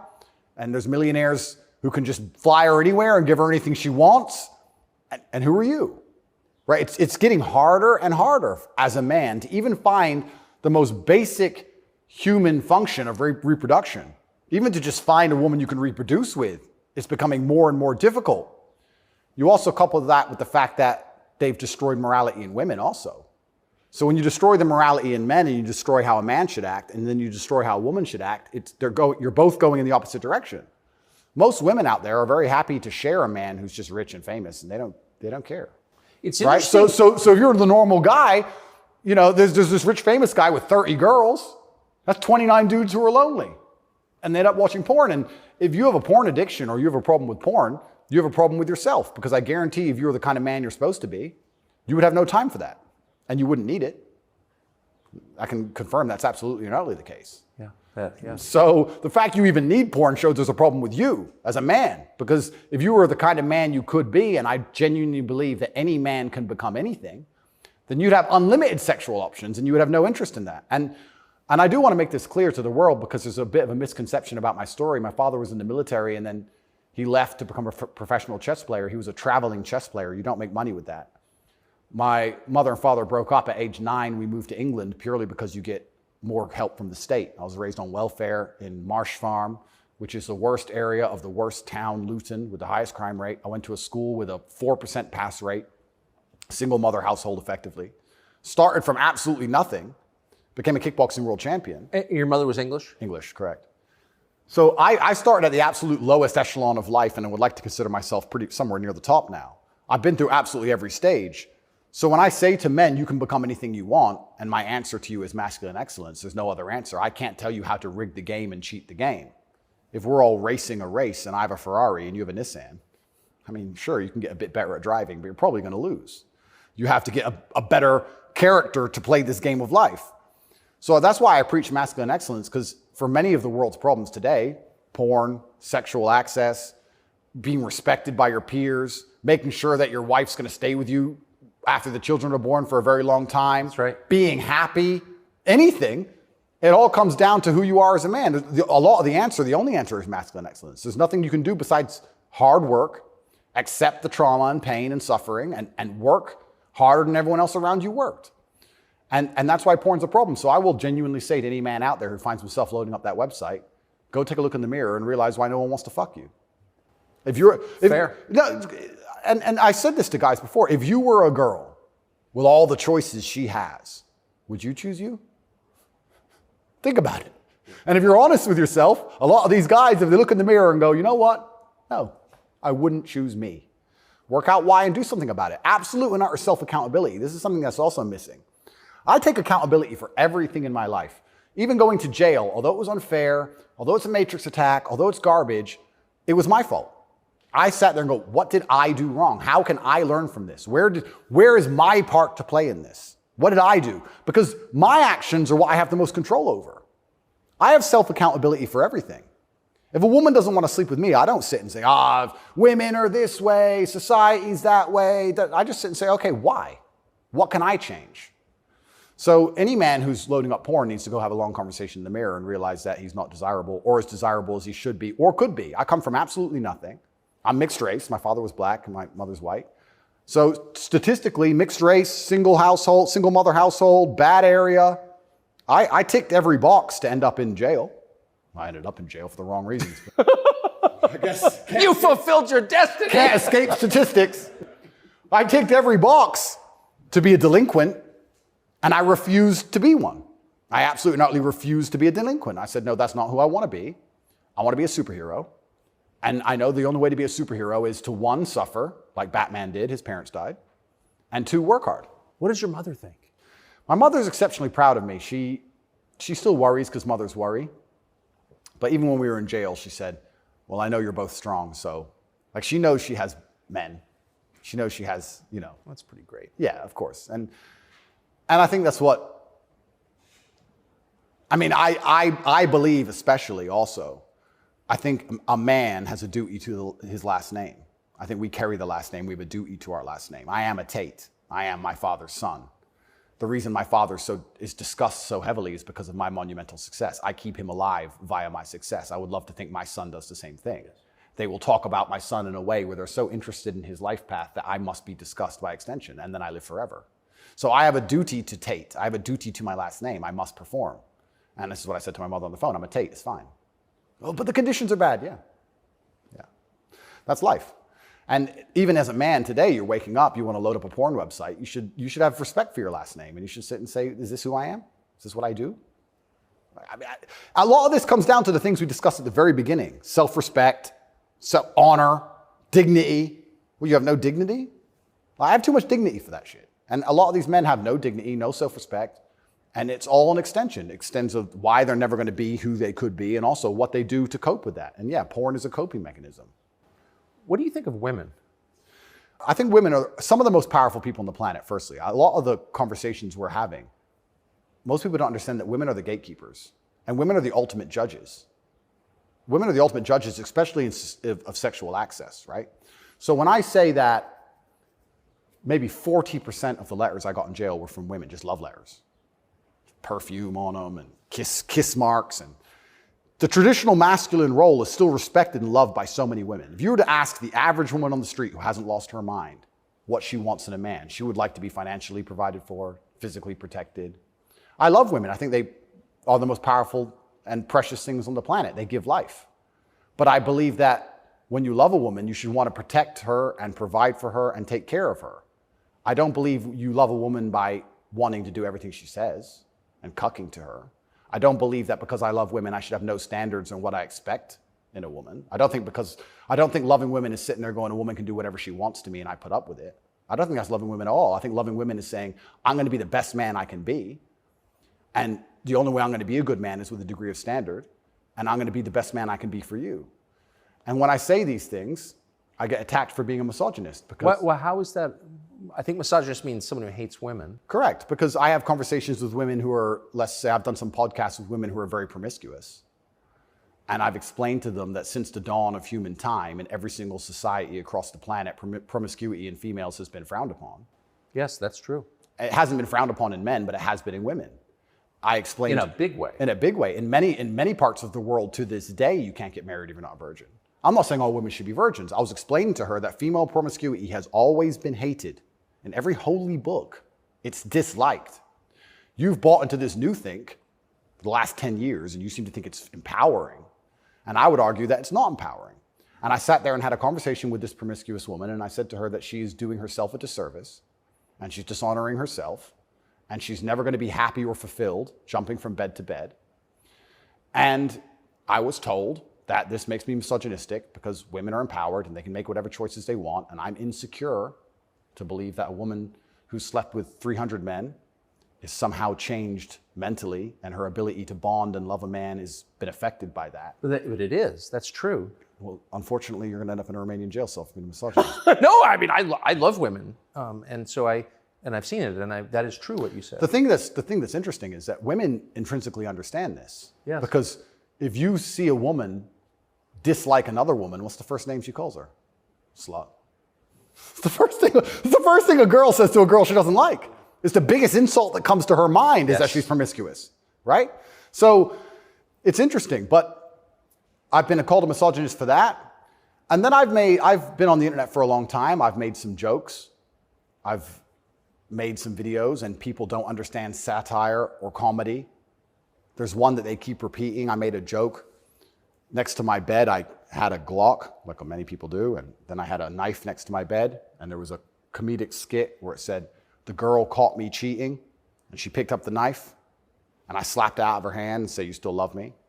And they cut the bit out where I talked about the girl attacking me with the knife. They just took the bit where I say, slap the knife out of her hand, you're the boss, da-da-da, and he's a misogynist, and it's just taken out of context. And that's another thing that's happened to me, and I am aware of this, and like I said, I take absolute self-accountability, but the way you make jokes and make videos when you get 100 views is very different than the way you would make a joke or make a video when you get millions of views. And when they're trying their best to they'll look at a 4-hour video and find 3 seconds. I'll give you an example of it, where it hurt me very recently. I did a podcast where I was discussing corruption. I discussed which country I believe is the most corrupt country in the world. They start a lot of wars. And the answer to that by the person I was discussing it with is, well, you live in Romania. Romania is corrupt. I said, Romania is corrupt, correct. But I don't think there's certainly corruption, but they don't start monumental wars which end up in millions of deaths. I would argue that their corruption, because a policeman stops me and I can bribe my way out of a parking ticket or a speeding ticket, is far less destructive. So we discussed this at length for hours. They cut out the bit where I said Romania is corrupt and showed it to the judge. That kept me in jail. Ooh. Yeah. So, and that's my problem in a nutshell. Long format content, people will find a little bit, edit it up and try and attack me with it. And that's where this whole misogynistic things come from. It's either from me arguing with promiscuous women on podcasts designed for promiscuous women to argue their point, and I destroy them so flawlessly that I'm a bad person, or something taken out of context. And it's insane because, like I said, the amount of support I get from women is actually monumental. The amount of mothers who write to me and say that their son's doing better than ever. The amount of women who write to me and say that their boyfriend's doing better than ever. The amount of women who love me and just want to meet me. This idea that I'm hated by women is probably the biggest lie about this whole story. I don't want to brag, but I can assure the world that's absolutely not true. I had thousands of letters of support from women. In fact, there was one girl, never met her, she would play love songs from her car outside the jail. So she'd put the music on and play love songs. And I managed to tweet out via my cousin the songs I wanted to listen to. Whitesnake, Is This Love? And she and she'd play them for me. Never met her. Don't know who she is. So you're in a Romanian prison cell requesting Whitesnake on the radio in the car outside. Correct. And some girl would pull up and put Kind of a surreal moment. put her speakers on full and play me my love songs for a good 3 or 4 minutes before the police would come and make her move. I got a song a day. But yeah, this idea that I'm universally hated by women is insanity. That's not true. So you said you're a mixed race. Your dad was black, your mom was not, was white English. What do you make of the race conversation in the United States? I think it's deliberately, they're trying to put fuel on the fire and they're deliberately trying to accelerate division. This is what I believe. I think that if a black billionaire and a white billionaire meet somewhere, I don't think there's much conversation about race. I don't think... I don't think there's any racism. No. Interesting, no? They're not that interested in the topic, actually. They don't care. Right. But amongst the lower echelons of the populace, they seem very interested in trying to turn us all on each other. Yes. I wonder why that is. And I wonder why they deliberately make laws and push media matters which are designed to do exactly that. I wonder why that is. We can sit, and I have my own theories. But I think what certain people in the world would be most afraid of is the white people of a certain economic class and the black people of a certain economic class shaking hands and saying, this is bullshit.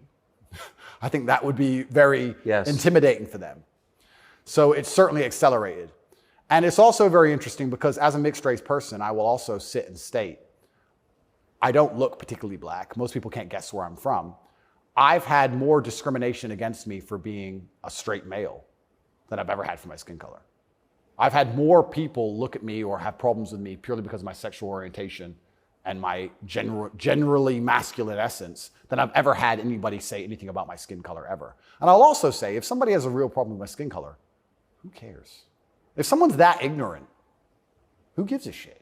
It's also, I do find it amazing they manage to psyop people into being so brutally offended by it. If someone were to come up to me and say, you're not white, I'd say, correct. Have a nice day. Who cares? It's amazing how they've got everyone wrapped up in this. But yeah, it's certainly accelerated. And another thing that's very interesting about it, especially in America, a lot of Americans are insulated to, I feel like, world history. Yeah, I've noticed. You know, they're like, oh, slavery, slavery, slavery. Slavery was everywhere. Every country had slaves. Arabs had slaves, the Chinese had slaves, Aztecs had slaves. Everybody had slaves. The American Indians had slaves. Everybody did. A lot of slaves. Correct. And they're like, oh, we've been enslaved. Everyone was enslaved. Unfortunately, the world wasn't such a nice place, right? And there's been ethnic divisions in every single country on earth since the dawn of time. There still is in many countries in the world today. They believe this is a uniquely American issue. And I would strongly argue that, one, it's completely and utterly not. And two, I think that if you are black, white, Asian, I think if you stand up, self-respect, work hard, try your best, turn up on time, firm handshake, don't make excuses for anything, don't look for an easy way out, no matter what your skin color is, in America or England or any other Western nation, I think you can be extremely successful. I don't think anything's stopping you. That's not the message you get from, say, Kamala Harris, who's also mixed race. Her dad was Jamaican, her mom was Indian. Yeah. But race is really at the center of her identity and her politics. What do you make of, say, Kamala Harris? Well, let's look at why they purport the idea that depression is so powerful and that you can just catch it from the sky and now you're permanently depressed no matter what happens to you and there's nothing you can do about it and you can't improve your life and you can't be a better person, right? It's that self-limiting belief. I think by also pushing this racism argument, it's also very much the same thing. I think if you adopt that mindset, if you wake up and you're a particular color, you're purple, and you believe purple people can't make it, what's your chance of making it? Zero. Yeah. Right?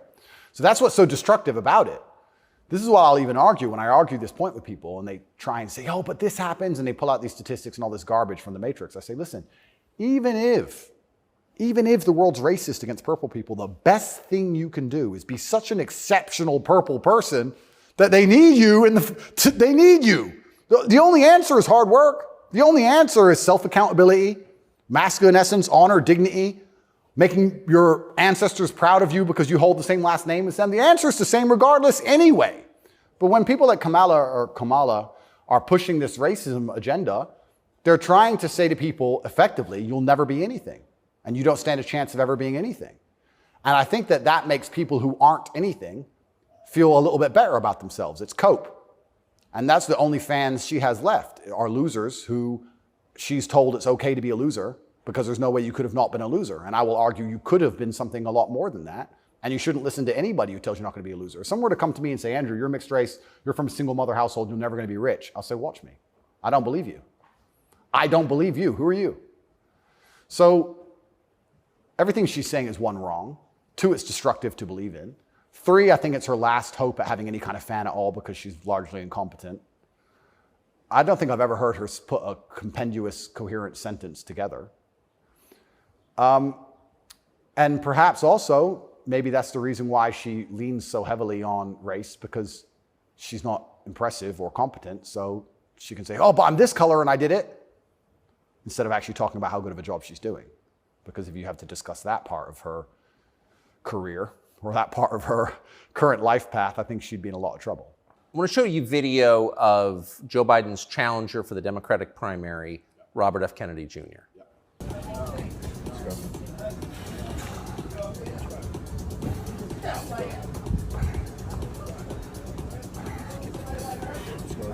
Six.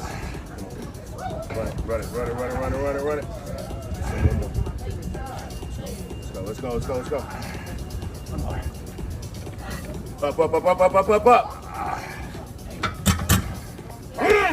What do you think of him? I think a strong body is a strong mind. I don't think there's anything wrong with a man exercising up until the age he dies. Why wouldn't he? I think that the bottom line of masculinity since the dawn of human time has been a propensity and a capability for violence. I think that's what makes a man a man. I don't see any possible negative connotation with being in good physical shape. I think that's a fantastic way to show discipline, which is very important in any man who's important, especially a world leader. In fact, I love the idea of an elected world leader being in fantastic physical shape. I think it shows that they're a motivated, disciplined person, and I have a lot of respect for him for that. And I think that in the military, we make it mandatory, right, to be in fantastic physical condition. Yes. So why wouldn't we have it mandatory for people who are in charge of the entire world? I think it's fantastic. The President of the United States seems to be failing physically. As you look back at the country whose passport you hold, at the president, what's your reaction? Well, sometimes, and it's not very often, I consider myself ignorant, but I feel like there must be some magic I missed, because wasn't he the most voted for president in history? Oh yeah, billions of votes. Yeah, there must be some magic I just can't detect, Tucker. I don't want to. More than Barack Obama. 81 million votes. It's insane. And I mean, Barack, yeah, sure, he was very intelligent, articulate. Yep. He was concise and compendious with his ideas. He could make you understand how he thinks. Yes. But Joe must be better in some way. I can't seem to see how, and I guess the fault is with me. I don't know what to say about that one. It's one of those lies that's so ridiculous that you're just like, I don't, okay. He got more votes than Barack Obama. Shut up, he did. Shut up. Excuse me. I want to get your take. This is sort of small ball, but it I think tells you something about a larger trend in the United States. This is a state senator from the state of Wisconsin in a public hearing recently saying, in a discussion on a crime bill, fuck the suburbs. Here she is. Fuck the suburbs. Because they don't know a goddamn thing about how life is in the city. What is that? There's a hostility there. Where does that come from? That comes from being a perpetual victim. That comes from being told that everything that's happening to her is not her fault and she has no self-accountability. Even though she's managed to become a senator, somehow she's still oppressed. And that means that everyone else who looks like her is also completely and utterly oppressed. And anybody who has a slightly better life in any way is, by extension, a bad person because they weren't oppressed. Yes. And that's where the hate comes from. The division's put there by these mindsets which are being purported by the people in charge of the world, convincing you that you have no control at all over your own life. And that's why she's so resentful towards people who have done well in life, not even as well as her. Right. I would also argue, perhaps I'm incorrect, that she probably lives in a suburb. Of course she does. So she's a hypocrite on top of that. Yeah. But hypocrites are, the fantastic thing about being a hypocrite is if you're a hypocrite with a little bit of power or influence, you're allowed to be a hypocrite because you're spreading information on the larger problem. In fact, this is actually interesting. One of my funnest things, I'm going to announce this here on your show for everyone to know, this is a world exclusive. I want to become a climate change activist. Because when I was younger, people would say, what do you want to be when you grow up? Do you want to be a fireman? Do you want to be Batman, et cetera? And I wasn't sure what would really make me happy. But now I'm ultra wealthy and I fly around on private jets all the time. I think that now is the time for me to become one of those hypocritical climate change activists. 100%. It's going to be super fun. Well, as your carbon footprint grows, your concern about carbon footprints grows. Absolutely. Eat the bugs. Sell your car. How dare you eat meat? On my jet, of course, I have meat, but I'm allowed to be a hypocrite because I'm spreading awareness for the overall problem. It's for the greater good. It's for the greater good. I have to get to the climate change activist meetings. So, which happened to be in Switzerland, I noticed. of course. So, although I'm flying on, well, before this arrest. They're never in New Jersey. Never. So before this arrest, I was on about 3 or 4 jets a week. But every single time I was flying on my private plane, I was extremely concerned about the carbon footprint. Of course you were. And so I am now a climate change activist. I just want to let the whole world know. Because once you get to a certain level of power of influence, you're absolutely not really allowed to be a complete hypocrite. So you're allowed to live in the suburb and then tell everyone, fuck the suburbs, and pretend that you're oppressed when you're a senator of the most powerful nation on the planet. Because it's a logic fail on every level. So one of the human activities has got to produce the greatest carbon footprint is, I would think, war, right? I would think so. Diesel-powered machines, munitions going off. So I was a little bit surprised to see Greta Thunberg with Zelensky this morning. What's interesting to me is this. Firstly, I would never kill myself. Secondly, imagine these people are so detached from reality. Imagine going, you know what we need to do? Brainwave. We need to drum up support for this garbage. Let's take the most loved woman, Greta, and the most loved man, Zelensky, and let's make them meet. Think about the PR. Let's bring a camera. And imagine people sitting around a table going, that's going to really make people support this. Who gives a fuck? I don't want to swear. I'm sorry, but some young girl turns up to a war zone who has nothing. Why is she there? What are they going to talk about? I don't know. But what's their conversation? I think she only yells. I don't think she does talk. I don't understand. Is she going to talk about how the childhood has been stolen from all those million Ukrainian men who have been blown to pieces? Like she talks about childhood being stolen because we drive, cars? I don't think she is. I don't think she's going to mention that. No. Is it just a big PR opportunity? Like what PR team came up with this concoction and thought, this'll keep them on side? It's mind-bending to me. Who even thought this was a good idea? It's crazy. But of course somebody did. Somebody thought it was a fantastic idea.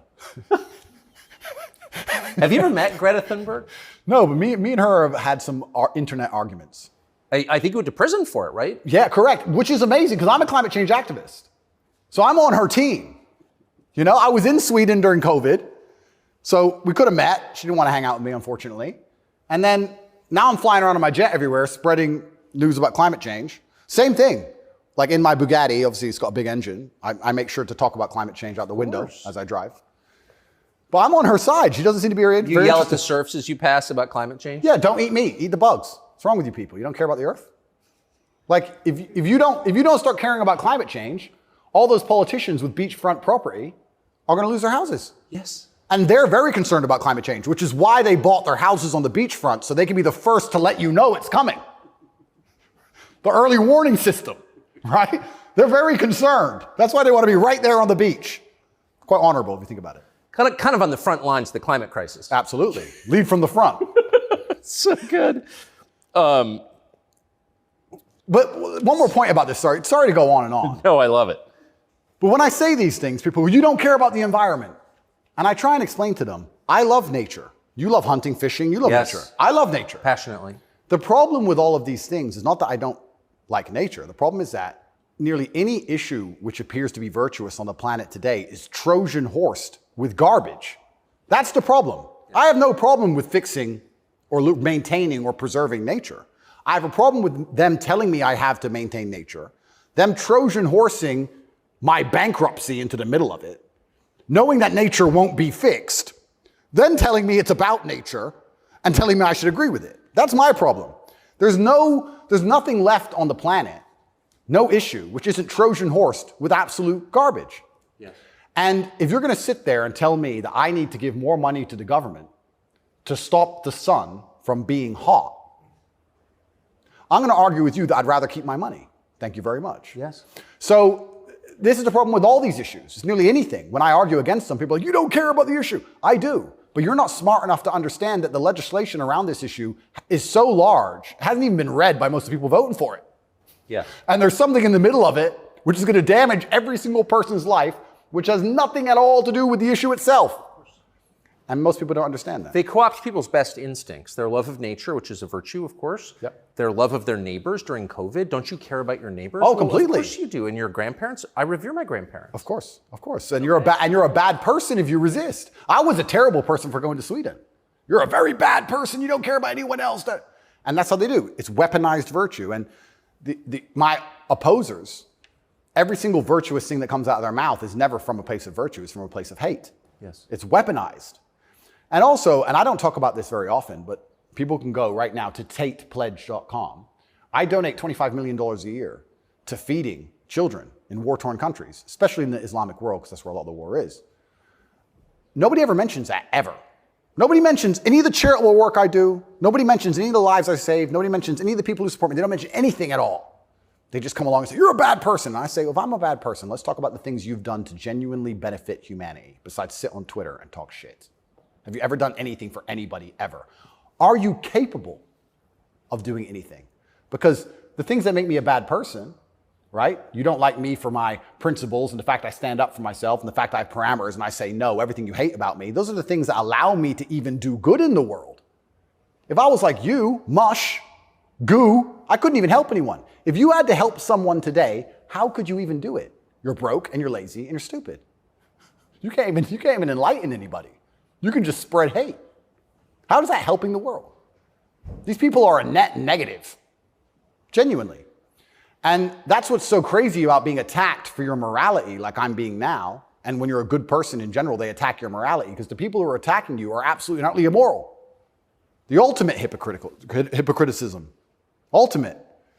Even more than my private jet climate change stance. So it's certainly unique. I do like to believe, though, we're entering a new stage of consciousness. I do like to believe, at least from 10 to 15 years ago, more people are, I think COVID woke some people up. I do like to believe the MSM credibility is tanking in real time. Trump helped massively. Fake news. 2 words. Before Trump, when did you ever hear fake news? I didn't really hear it that often. No. Fake news, fake news, fake news. And he did a fantastic job of that, and he's starting to wake people up. So I'd like to believe there's a degree of us winning, but I just want to make it very clear to the people who attack me and the people who attack anybody who stands up for what they believe in, a lot of their virtue signaling is just hate peddling. And when they can't call you unsuccessful and they can't call you stupid, they have to find a way to hurt you. And the only way they can do that is to say you're a bad person. I've noticed. Yes, I have. So here's Joe Biden expressing his concern about how Putin is doing in the war in Iraq. Interesting. It's hard to tell, but he's clearly losing the war in Iraq. He's losing the war at home. And he has become a bit of a fly around the world. Do you think Putin is losing the war in Iraq? I don't think he's losing the war in Iraq. I don't think he's fighting a war in Iraq. Okay. He also said he's losing the war at home. I don't think he's fighting in Russia. And I'm also not sure he's losing. So it's a pretty interesting statement on many levels. It's scary. You know, it's a joke, but it's scary. Because I would never kill myself, but I think the reason he was put into office is because he's incompetent. Yes. Because that makes him easy to control and influence. That's what's most scary. It's not scary that he's become incompetent in office. It's that they looked at him and goes, that's who we need. That guy. That's what's most scary to me. Does it surprise you that the weakest president is also the most destructive? Weak men are always destructive because hurt people hurt people. Yeah. I don't know, I heard, someone said that to me a long time ago. Hurt people hurt people. They were talking about a relationship. And I said, that's true. If your heart's been broken, you're probably going to be a bit of an asshole and break someone's heart, hurt people. And then I thought, well, if you're a weak man and you're going through life and you don't have the strength and resilience to resist the trials and tribulations of being a man, and you're constantly hurt by everything, and you're constantly upset and depressed and sad because you're weak, how could you possibly do good? Hurt people, right? To do good, you have to be a good person to begin with, and to be a good person, you're virtuous, and you've gone through a lot of things that made you strong. This is what's mind-bending to me, that the idea that strong men are somehow bad. And it's the ultimate hypocrisy, because as soon as something happens, especially physically, as soon as a liberal is attacked, they call the police. Defund the police! Call the police. Don't be masculine. Police officer, they want a big, strong man with a gun. Guns are bad. They want him to have one, right? So the ultimate hypocrisy on every level is absolutely and utterly insane. At the based realities of humanity, the absolute base reality, strength in men is respected and wanted. And I think that the closer you get to unfortunate circumstance, the closer you get to reality. They go hand in hand. And then everyone's looking for the strong men. So strong men should always lead, I believe. And for a longest period of human time, that's how society functioned. The strongest men led. But in the Western world now, that doesn't seem to be the case anymore. And weak men are emotionally led. They're not particularly stoic. They're impulsive. And I would say that the most heinous acts, perhaps, that happen in modern society today are purported and committed by weak men. I don't think a school shooter is a strong man. I think it's a weak man. I think it's a man who's been picked on, got butthurt, is upset, girls don't like him, never learned any emotional control. He's the kind of person who does exactly what the TV tells him to do. Act out your feelings. Cry when you want to cry. Well, now he's angry, so now what? You told him to act out his feelings. What do you expect him to do? I think that weak men do the worst things. I think weak men hurt women. I think weak men rob stores because they don't want to wake up and work hard and go to work and do it the honorable way. It's a weak man who goes and steals. It's a weak man who beats the shit out of a girl. It's a weak man who shoots up a school. This is all weak men stuff. And society as a whole is telling men to be weaker and weaker, saying it's somehow the solution to everything because being a man is toxically masculine. Being a strong man is bad. It's toxically masculine. To be a good man, you have to be a very weak one. Well, look at the most heinous acts that are committed in society. Show me a strong, honorable, virtuous man of principle who's doing any of this stuff. So weak men commit the atrocities in this world. Absolutely they do. And it's weak men who also attack anybody of virtue, because I think when you're weak, you're intrinsically unhappy. Yes. I don't think as a man you can be happy if you're weak.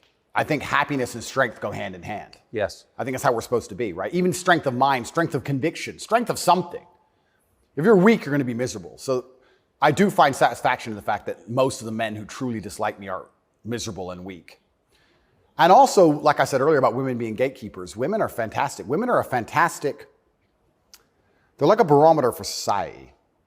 I would say you can measure the strength of a society or the virtue of a society or how decayed a society is largely by the actions of many women. I'd like to argue that point. I can argue that point in many different ways. But women really want their man to be strong. Of course. They will punish you for being weak. And I'm not saying you can never cry to your woman. I'm not saying you can never open up to your woman. But there's going to become a time where she expects you to just be capable. There's a problem. And even if you don't know how to fix it, your job as a man is to say, I'll handle it. Even if you have no money and no hope. And to go find a way to fix the problem. If you're weak and go, I don't know, she becomes very resentful towards you. And she'll punish you for that weakness. And I think what she's trying to do on an evolutionary standard is inspire you to man up, because it's your job to protect her, isn't it? Of course. So if she sees you and looks at you and doesn't see you as a man who can protect her, she can't respect you. So every survey of female happiness in the West shows just a straight decline since about 1970 till now. Women are becoming less happy in the West. I think it's very obvious. What accounts for that? How can you be happy when all the men around you aren't men, right? We are the most beautiful union that God has possibly created on the planet. A feminine woman and a masculine man. It's the most beautiful union that can possibly exist. It raises children the best. Both parties are happier. Both parties gain. It's a net positive for everybody. There's no negative. There's no downside. But if you destroy one side of the equation, then the other side is going to be completely and utterly miserable and unhappy. How as a woman can you be happy if you can't find a man who you believe can protect you, provide for you, sticks up for you, has morals, has principles? There's none of those men left. So then what they do is just go from man to man trying to find it. And by the time they've been through enough men to maybe find someone semi-close to it, they've been through too many men to ever be happy. And then you have the absolute destruction of Western society. We talk about why men don't get married anymore. I can tell you why I wouldn't want to get married in America. I don't see the point in being married to a woman who's had so many partners before me that she can't properly pair bond with me, and then giving her the opportunity to financially destroy me. I think that would be a bad chess move. And I do believe in marriage. I think society would be better if everyone was married. I'm saying that if you're living in an immoral society, being a moral person, if you're not careful about it, you can get wrecked. If the game is rigged, you have to be very careful if you play it. So how do we encourage men to get married? Well, they need to be worth marrying, but so do the women, right? So everything's decaying on both sides. Everything's spiraling. One of the reasons I also got called misogynistic, and I'll say it here, I argue the point that for the longest period of human time, evolutionarily, women had to adopt and find a way to take the ethos of an opposing tribe perhaps quicker than a man could because of war. If the men would fight and a tribe lost and the women survived, they had to change how they thought to fit in with the new tribe to survive. Yeah, because they'd be carried off. Because they'd be carried off. Of course. Like the French women were sleeping with Nazis towards the end of it. Towards the end of Paris occupation, all the French women were sleeping with Nazis. When the Nazis got kicked out, the French women had all their heads shaved because they got caught hanging around with German soldiers. The German soldiers killed their husband. 3 years later, they need to eat. So the German soldiers have a wage. He's handsome. It's amazing how quickly they can adapt. And that's for their own survival. That's fantastic. But then if you extrapolate out and you understand that to be true, then you also understand that women are more susceptible to programming to a degree.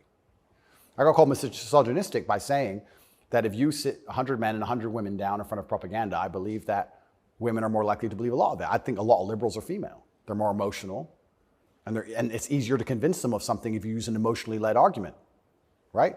So if by extension you now have women who are emotionally led, who are being convinced and their logic is failing because they're being tricked with an emotionally led argument, and the man they're meeting has no principle and no honor, and he can't resist that, she's in charge of the house, well, now she's telling the man what to do, right? If I would have come home during COVID and my woman said, you need to wear a mask, I'd say, no, I don't. End of conversation. But if I was a simp, you need to wear a mask. Okay, baby. Don't. All right. So the women are also largely in charge of the psyop because the men are so desperate to get any kind of connection with a real person and avoid the porn screen. And then these women are being controlled by the mass media as a whole. I say this to, I have children. I don't talk about it often. But I say to the mothers of my children, I say, look, either we program their minds or society does. Who do you believe in? Everyone is being programmed by somebody and something. Me, you, everybody. We're all programmed by someone. To sit and think you're above programming is incorrect. What you have to do is sit and say, does the person who's programming genuinely have my best interests at heart? What do they want me to believe? Why do they want me to believe it? What happens if I believe what they want me to believe? Where does this lead? That's all we can do. We're all programmed. We're all the sum of the 5 people we spend the most time with. Right? So if you have women with no father, no strong masculine influence, who's programming them? The Kardashians and the news? The internet? Porn stars? What kind of woman's that going to be? And then if a man finally ends up with her and he has no backbone, what kind of man's he going to be? I don't want to comment on these things because I don't want to make personal enemies of people I don't know. There's a guy called Adam22. Once again, I have no idea who this man is. I just saw on Twitter yesterday that he was with a porn star who'd never done a male scene. They got married, and like a week after their marriage, she did her first male scene with some random dude. And he's on a podcast defending it. Did his wife have sex with somebody else? Correct. Why? Like, this is the level you can, but this is what the Matrix wants from you as a man. They want the woman in charge and the man below with no backbone, because if the woman's in charge, they can emotionally affect her. They can scare her. You can scare a woman easier than you can scare a man. A man. A real man's hard to scare. A woman you can make afraid of the vaccine, right? Be afraid, COVID, be scared. If she's in charge of the household, I would argue in nearly any household where the female was dominant, everyone's vaccinated. I would argue that point hard. Of course. Maybe I'm wrong, but I would argue it. I don't have the statistics. It's just logic to me.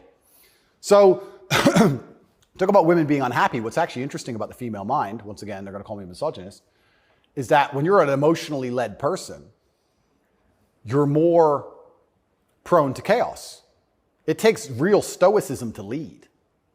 So why are these women unhappy? Because no one's leading them. No fathers, no men of no backbone, no man they respect.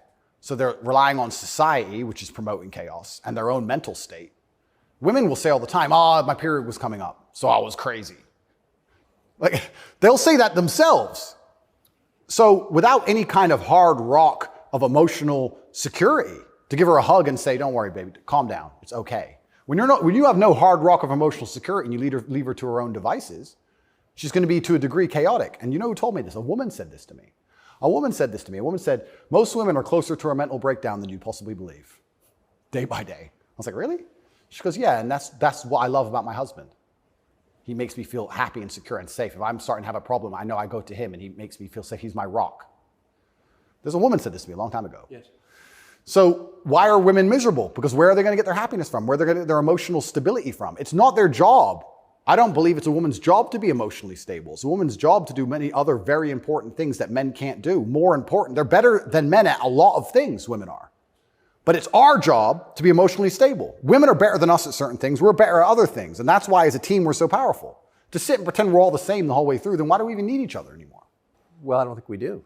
Exactly it. And this is why we have birth rates declining, porn, women who are running around sharing one man with no intention of having children, marriage is gone. Like, where do we think this is going to end? And what's interesting about it ends with the training thing, right? Well, yeah, that's the ultimate. No, I'm serious though. If there's no, scrambling the idea of the gender binary, of sex differences, like that is kind of the end point, isn't it? Well, the end point is, yeah, men are the same as women, so it doesn't even matter. Right. I can be a woman today, I can be a man tomorrow. None of it matters anymore. I also think a large part of this transsexual movement, I think a large part of it is a deliberate attack on us and our senses because they're trying to convince us to ignore our eyes. I do believe that is a bottom line. I think the bottom line of slavery are your own senses. Like, no matter what I'm told, that it's cold outside, I feel warm. That's the bottom line. So once they can convince you that your senses are wrong, well, then you're completely open for the slave program. Once you can look at something with your eyes and ignore your eyes, you're a prime candidate. So I think a lot of this has also something to do with that. You are going to say that's a girl. That's what you are going to say because you have to. And if you say it long enough, you'll think it. And if you won't, your children will because we'll tell them. So eventually, you're going to say it. And then it becomes true. Then you ignore your eyes. Now you'll believe anything, right? Till the next thing comes along. Now you'll believe all the people on the jets telling you about climate change. It's all an attack on the senses. This is America's most famous admiral. It's such an important issue for our youth and adults. As you said, some of these laws are actually extending into adulthood. We often say that gender-affirming care is health care. Gender-affirming care is mental health care. And gender-affirming care is literally suicide prevention care. Would that be your view as well? I 100% agree. It's genuinely, I want to actually genuinely give my heartfelt condolences to any young person who falls for this crap, because you're going to be so miserable for the rest of your life. If you chop off your genitals, take a whole bunch of chemicals as a teenager, you are going to be miserable for the rest of your life. Yes. You're never going to be the person you want to be. You're never going to be accepted as that person. You're never going to feel happy inside. If you fall for this, I genuinely feel sorry for you. That's the first thing I'm going to say. The second thing I'm going to say, I find it very interesting that the only surgery we call affirming is gender surgery. Imagine a girl woke up and said, I was born in the wrong body because my tits are small. I'm a big-titted woman, but I was born in the wrong body. I need tit affirming care. I need to affirm my true body shape. Because otherwise I have a mental health problem. No, it's plastic. It looks good, perhaps, whatever. But we would never say she was born in the wrong body and we had to affirm her genuine body experience. Her triple Ds. Yeah, her triple Ds had to be affirmed. It's garbage. You're not affirming anything. And also, I think it's kind of interesting. They say that trans people commit suicide at a higher rate. That's sad. Nobody should kill themselves. I would hate for anybody to kill themselves. They say that's because they're picked on for being trans. I don't know why anyone's ever had the argument that perhaps they have a mental instability before this trans stuff, and that's why they're more prone to suicide in the first place. Seems like an obvious explanation. Seems like an obvious explanation. I don't think it's normal for anybody to want to mutilate themselves. I think if someone were to come to me and say, I really want to cut my hand off, I would think they had a mental illness. Why? Don't like it. What do you mean you don't like it? I don't like my hand. I don't want it. I would think that's very concerning. So I really, truly feel sorry for any young people who fall for this. I don't blame them. I think it's a massive psyop. And I think if you fall for it, you're going to be miserable forever. And one more point I'll make on this whole thing I found very interesting. I'm a professional fighter, so I spent a lot of time in Thailand when I was fighting. Kickboxing was big over there. And I've always thought, no one's ever mentioned that Thailand has a bunch of ladyboys, right? But if you say to a ladyboy, are you a man or a woman? She goes, I'm a ladyboy. What's that? I'm a man, but I'm a ladyboy. They don't see themselves as women in the real sense of I am female. Right. They don't want to compete against women in sports. They don't want to pretend they can have kids. They don't talk about having periods. They're like, oh, I'm a ladyboy.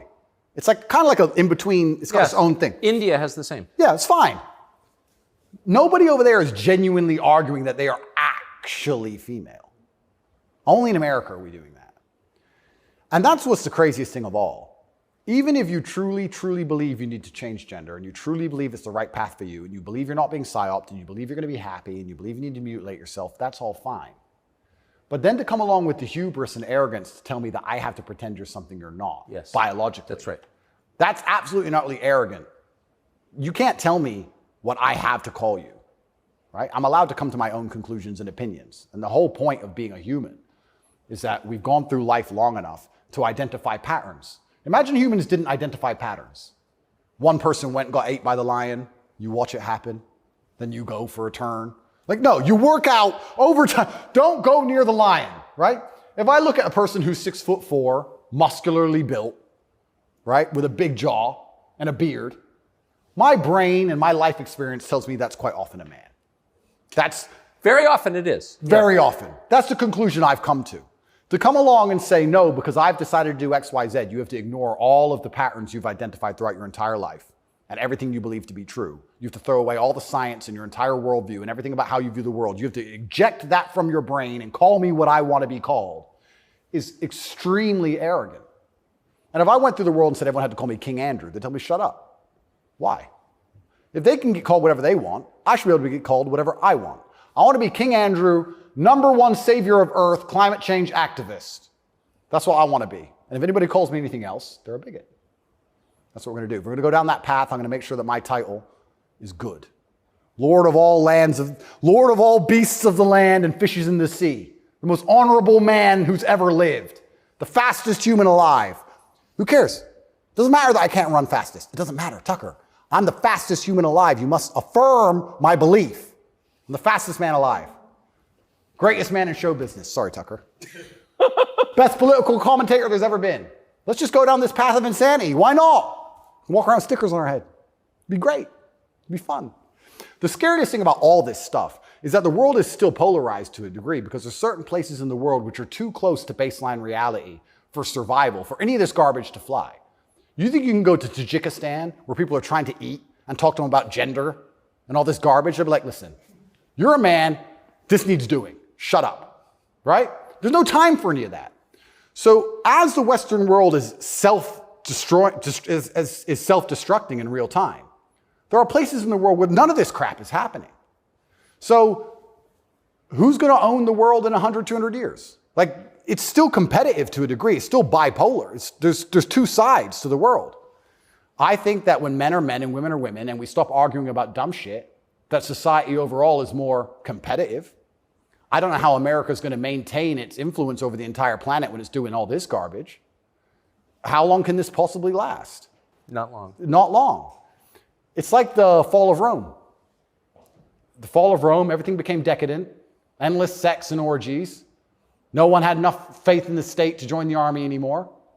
And people talk about barbarians destroying Rome. Rome was destroyed from the inside. That's what happens. And we're witnessing it in real time. And we have all these problems on Earth, and then they want to spend millions and millions of dollars on an investigation to prove that I'm a human trafficker for TikTok. It's clown world. Nothing even makes sense anymore. This is a video from a recent Pride March in New York, and I'm interested in your view of it.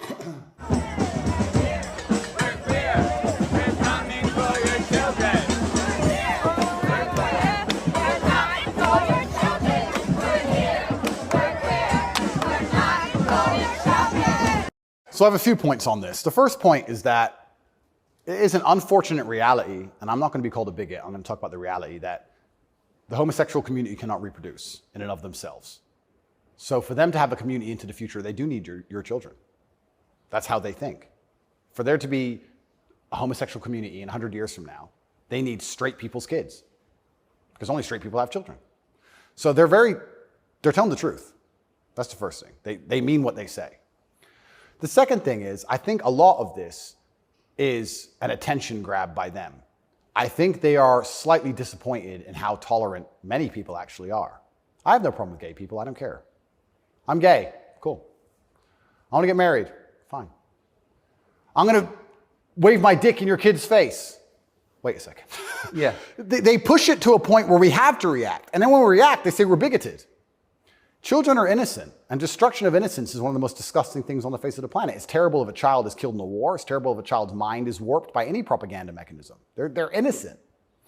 What I don't understand is why, imagine heterosexual men walked around naked saying we're coming for the children. Well, someone gets shot. Absolutely. So why is it when For good reason. Completely. So as soon as there's this sexual orientation, they're completely protected.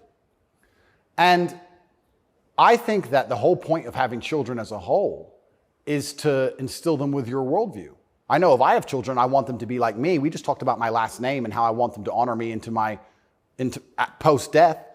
Then I want them to be a representation of me, which means they should believe in my values and my creeds. Why is a group of people in New York walking around telling me what they're going to teach my kids and what my kids should believe? They're not your kids, they're my kids. Right. And that's what's so scary, because children are impressionable and children are raised by the state and the internet, effectively, which is why they want me off the internet. But they'll let a lot of people stay on the internet that say a lot about a lot of things. I'll argue that if I was transgender, the American embassy would have told Romania they were bigoted and removed me pretty quickly. I would genuinely argue that point. They would say, no, what you're doing is abusive to the LGBT community. He must be removed from jail. Of course, immediately. Immediately. But because I'm straight and heterosexual, it doesn't matter. We're the class that suffers the biggest bigotry that possibly exists in the Western world today. I would actually argue that point. But they're saying this to be deliberately provocative. They're deliberately trying to upset people. They want to upset you so that when you talk against it, they can call you names and call you a bigot. And also they mean what they say. And it's truly scary. I'm obviously a Muslim. I'm Islamic. What most people don't understand about a lot of the Islamic world is that a lot of these things are outlawed, right? But people say, so gay people can't go there. If you go to Dubai, you will see gay people. If a guy wants to be gay and do whatever he wants to do with a full-grown man in his own house, I don't care. And you can tell. You might have a waiter who's gay, whatever, etc. The only reason it's outlawed is not to stop a full-grown man meeting a full-grown man and doing what he decides to do. It's outlawed to prevent it bleeding into society and affecting the culture where the children are affected. That's why it's outlawed. And I'm not saying it should be outlawed in America, but what I'm saying is if you're not going to protect the innocence of children from any ideology, and if the ideology is deliberately targeting children because children are more impressionable and more capable of believing in things which simply aren't true, perhaps a man looking like a woman or vice versa, then that is a dangerous ideology that should be very closely examined. Well, if you're not going to protect children, or if you're going to encourage women to fight your wars, why have a society in the first place? Well, this is another Isn't thing. the whole point of society to protect women and You children? know what's really interesting? I argued this point once. They were talking about how the West is a patriarchy and it's so terrible to be a woman in the West. And I'm like, well, where's better to be a woman then? If it's not the West, please tell me. Pick another country besides America where you'd rather be a woman. It's garbage to begin with, but you're saying, America's a patriarchy and Americans are all misogynistic. And men are so bad and women have been oppressed since the beginning of time. It's always been a patriarchy. If that's true, why don't women fight our wars? Think about it. We can get the women of our country and the women of another country and let them go die in a ditch. And us men can just sit around being patriarchs. Why do we have to go die? Why do we have to go get our legs blown off? No, because we're a patriarchy. Women can go suffer. Or do the women get to stay at home and we go suffer? How is it a patriarchy? Right? So that's garbage to begin with. But I think, genuinely, to go back to that point, any ideology which is waking up and saying, our worldview is so extreme, the only way we can truly ensure it exists into the future is to find the most susceptible people on the planet to program and attack their minds, children. I think that that's a destructive ideology and should be very closely looked at. And it doesn't matter if it's LGBTQ or anything else. I think if you sit children down and pump propaganda into their brain, and that's the only way you can get what you want, then there's probably something wrong with your ideas because you're afraid to challenge them with a grown adult. You don't want a fair fight. You understand? They don't want a fair fight. They want to sit with a child who has no idea what he's talking about and tell him that men are women and women are men and vice versa, and just completely confuse the poor child because they don't want a fair fight against a rational adult. And that's scary. It doesn't seem a huge improvement over, say, ISIS to me. Absolutely. That's how do you convince somebody to blow themselves up? Well, you find a young man, a teenage boy, and you program his mind. Exactly. And it's exactly the same thing. They don't try and convince an older man to blow himself up because he's going to sit there and go, well, why don't you blow yourself up? And then there's an argument. You go find a young, susceptible person, right? And that's what's so scary about all of it. And it's also kind of funny that like this whole LGBTQ thing is also linked to the patriarchy, also linked to all this other garbage and all these other false narratives and false ideas. And it's these people who are attacking me saying, I'm dangerous for women because I'm a misogynist. You're dangerous for women for pretending men are women. You're more dangerous for women than I am. I'm saying a man's a man's, a woman's a woman. You're saying that if I put a wig on, I could go punch women in the face in the boxing ring. Who's dangerous for women? It's insanity. And again, they have no virtue at all. They just weaponize garbage and attack you with it. But I do think that children have to at least be the bottom line for society. That's the future. And if you have children at home, you're raising them. And if you struggle to feed them, the government doesn't care. They are yours, and they're your problem and your responsibility, and you deal with all of the stress and all the worry of them being out late at night and all the responsibility of taking care of them, and you went through hell for them to exist. You don't owe their minds to anybody else. You don't owe it. So there has to be a point where you stand up and say, no, I raised this child. It's my child, not That's yours. my child. It's not yours. Absolutely. What do you make of Julian Assange? I think that it's crazy. It's the number one way to shut up the BBC, that's for sure. To mention him. Say, oh, you're a journalist. You care about journalism, do you? You care about a fair and independent story. Why is Assange in Belmarsh? Very interesting. What do they say? They don't answer. They try and change subject. They always do. I did it. I stole it from the Azerbaijani president. He started it. I saw that. Yeah, it's great. Do you know him? I don't know him, but I've seen enough of his interviews to like him. Me too. Yeah, I like him. And this is what I'm saying about the world. There's so many places in the world where they still live very firmly in the real world. All of this garbage is just the result of the very simple, easy lives that we have. Inside the movie The Matrix, which I recommend you watch, the agents say, we tried to create a utopia for the human mind so that your mind is in a utopian state and your body can just be used. But the human mind rejects utopia. We created the world in 1999 at the pinnacle of human civilization before machines took over because the human mind needs struggle and it needs problems. Otherwise, it rejects it. Yes. And I kind of feel like there's a whole bunch of people trying to just find problems and find struggle in their lives because they don't have enough motivation to do something that's genuinely difficult, like, help people. But they can't live in this state of complete vegetation. That's right. Then they wake up and say, oh, I'm oppressed. My pronouns. How much energy must it take to go through life trying to correct every person you interact with to call you Z? Think of the calories burnt. I can't think of a bigger waste of time. Think of the calories burnt. Every Starbucks employee, it's actually Z. Correct.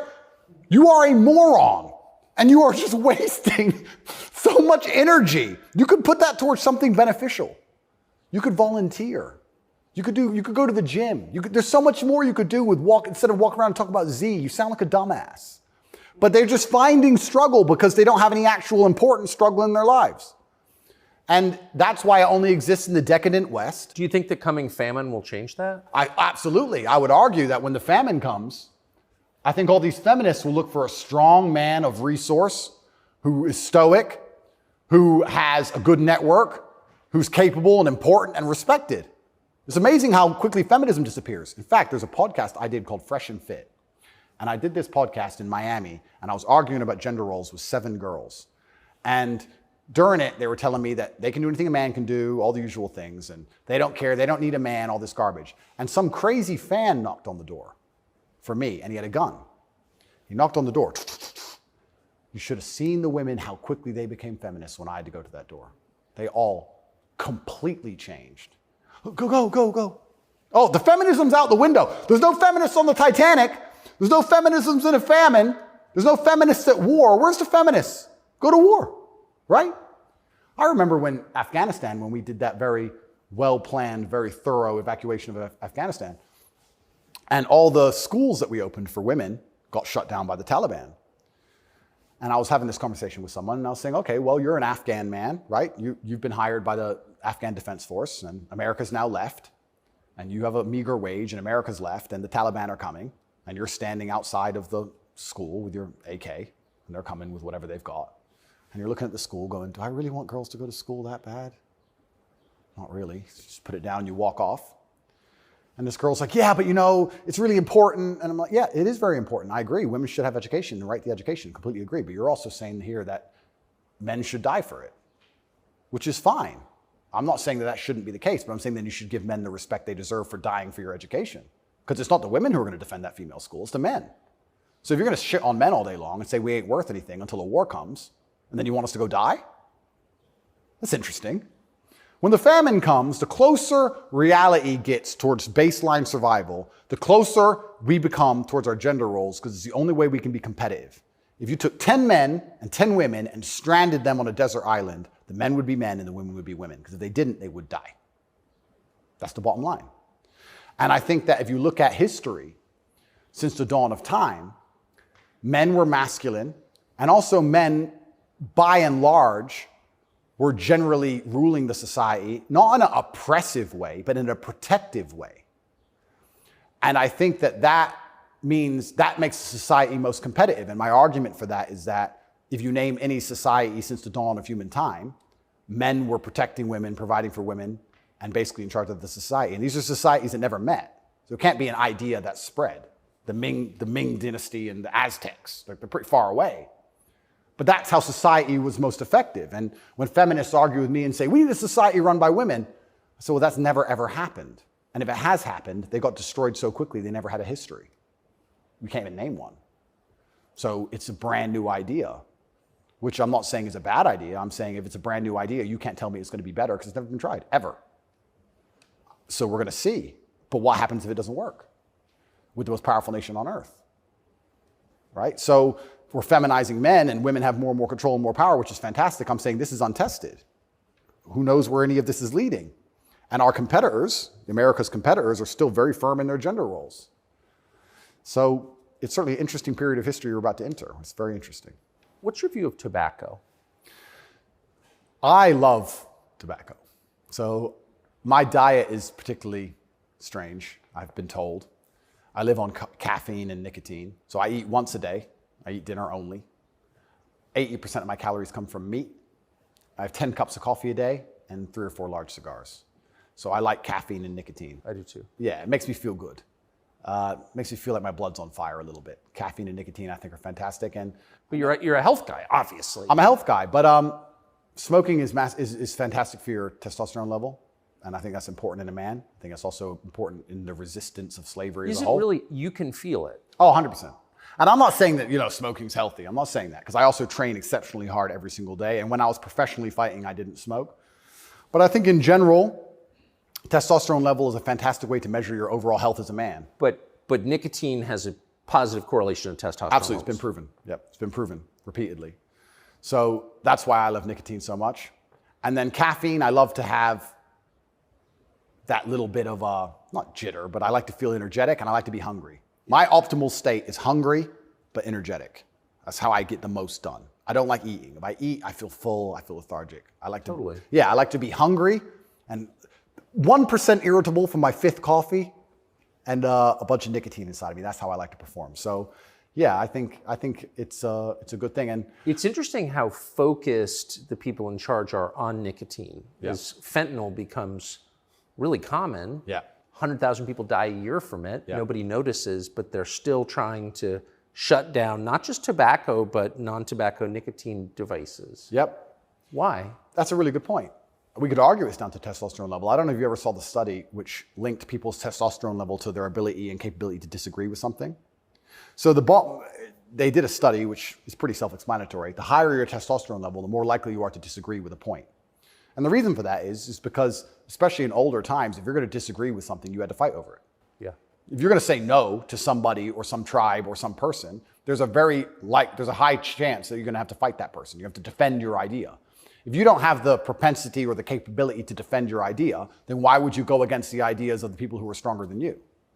So reducing testosterone levels make men more compliant and more complacent because we're less likely to say no because we can't defend what we think. Why would we say you're wrong, but we can't do anything about it? We might as well just say, well, then you're right. Might makes right.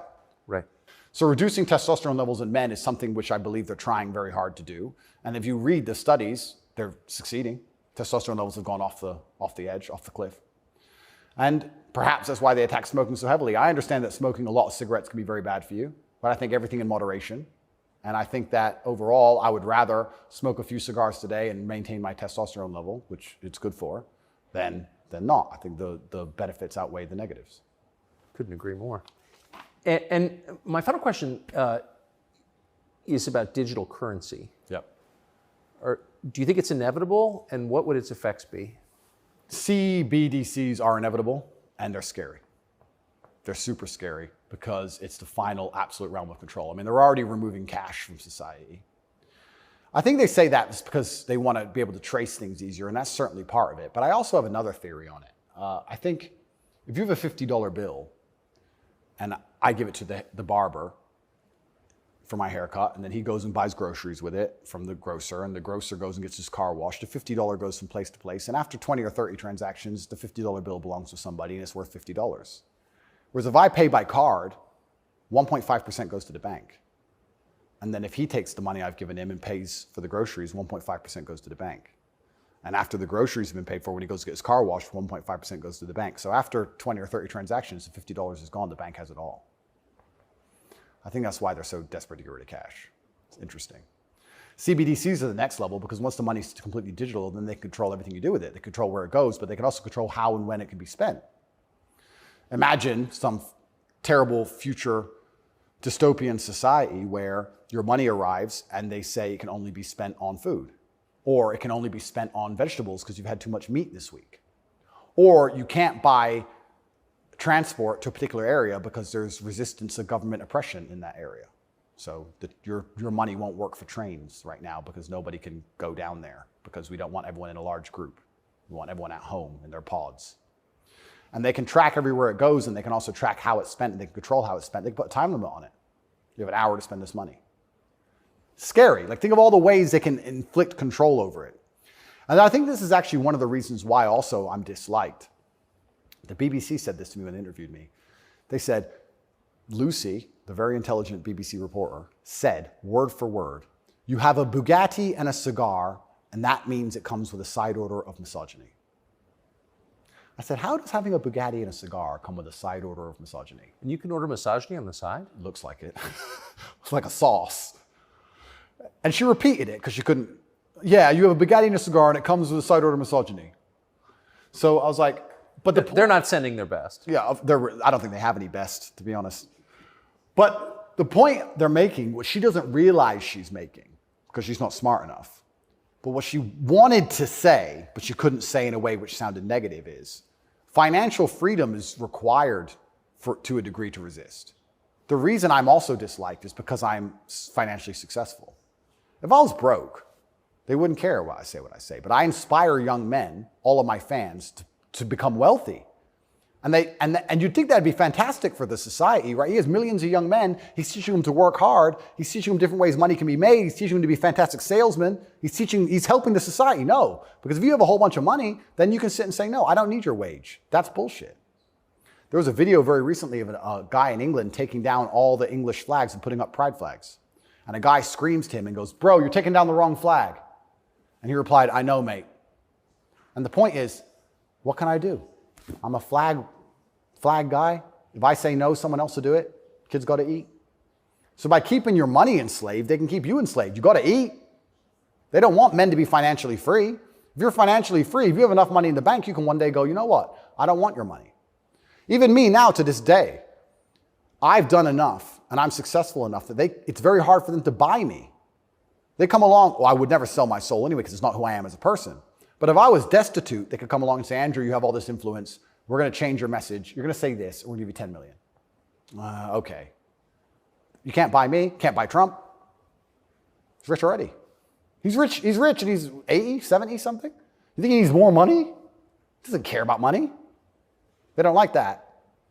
So being financially free in and of itself is now an act against the government, because this whole idea that they want everyone to be rich and it's fantastic for the society, I'd actually argue against that. They don't want that. They want everyone destitute, because when you're destitute, you need the government to feed you. And it's very hard to fight against the government who's feeding you. It's very hard to resist the people who give out the bread. Yeah. I think that's called something. It begins with C. What's it called?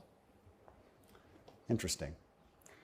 I also heard another interesting theory from a very intelligent person one day, and it was that every government on earth, all of them, in all of their different forms, China, which says it's communist and is capitalist, and all the different in-betweens to the capitalist West, every government on earth is slowly encroaching on trying to become as controlling as powerful as possible. They all want to be as controlling as possible over their citizens.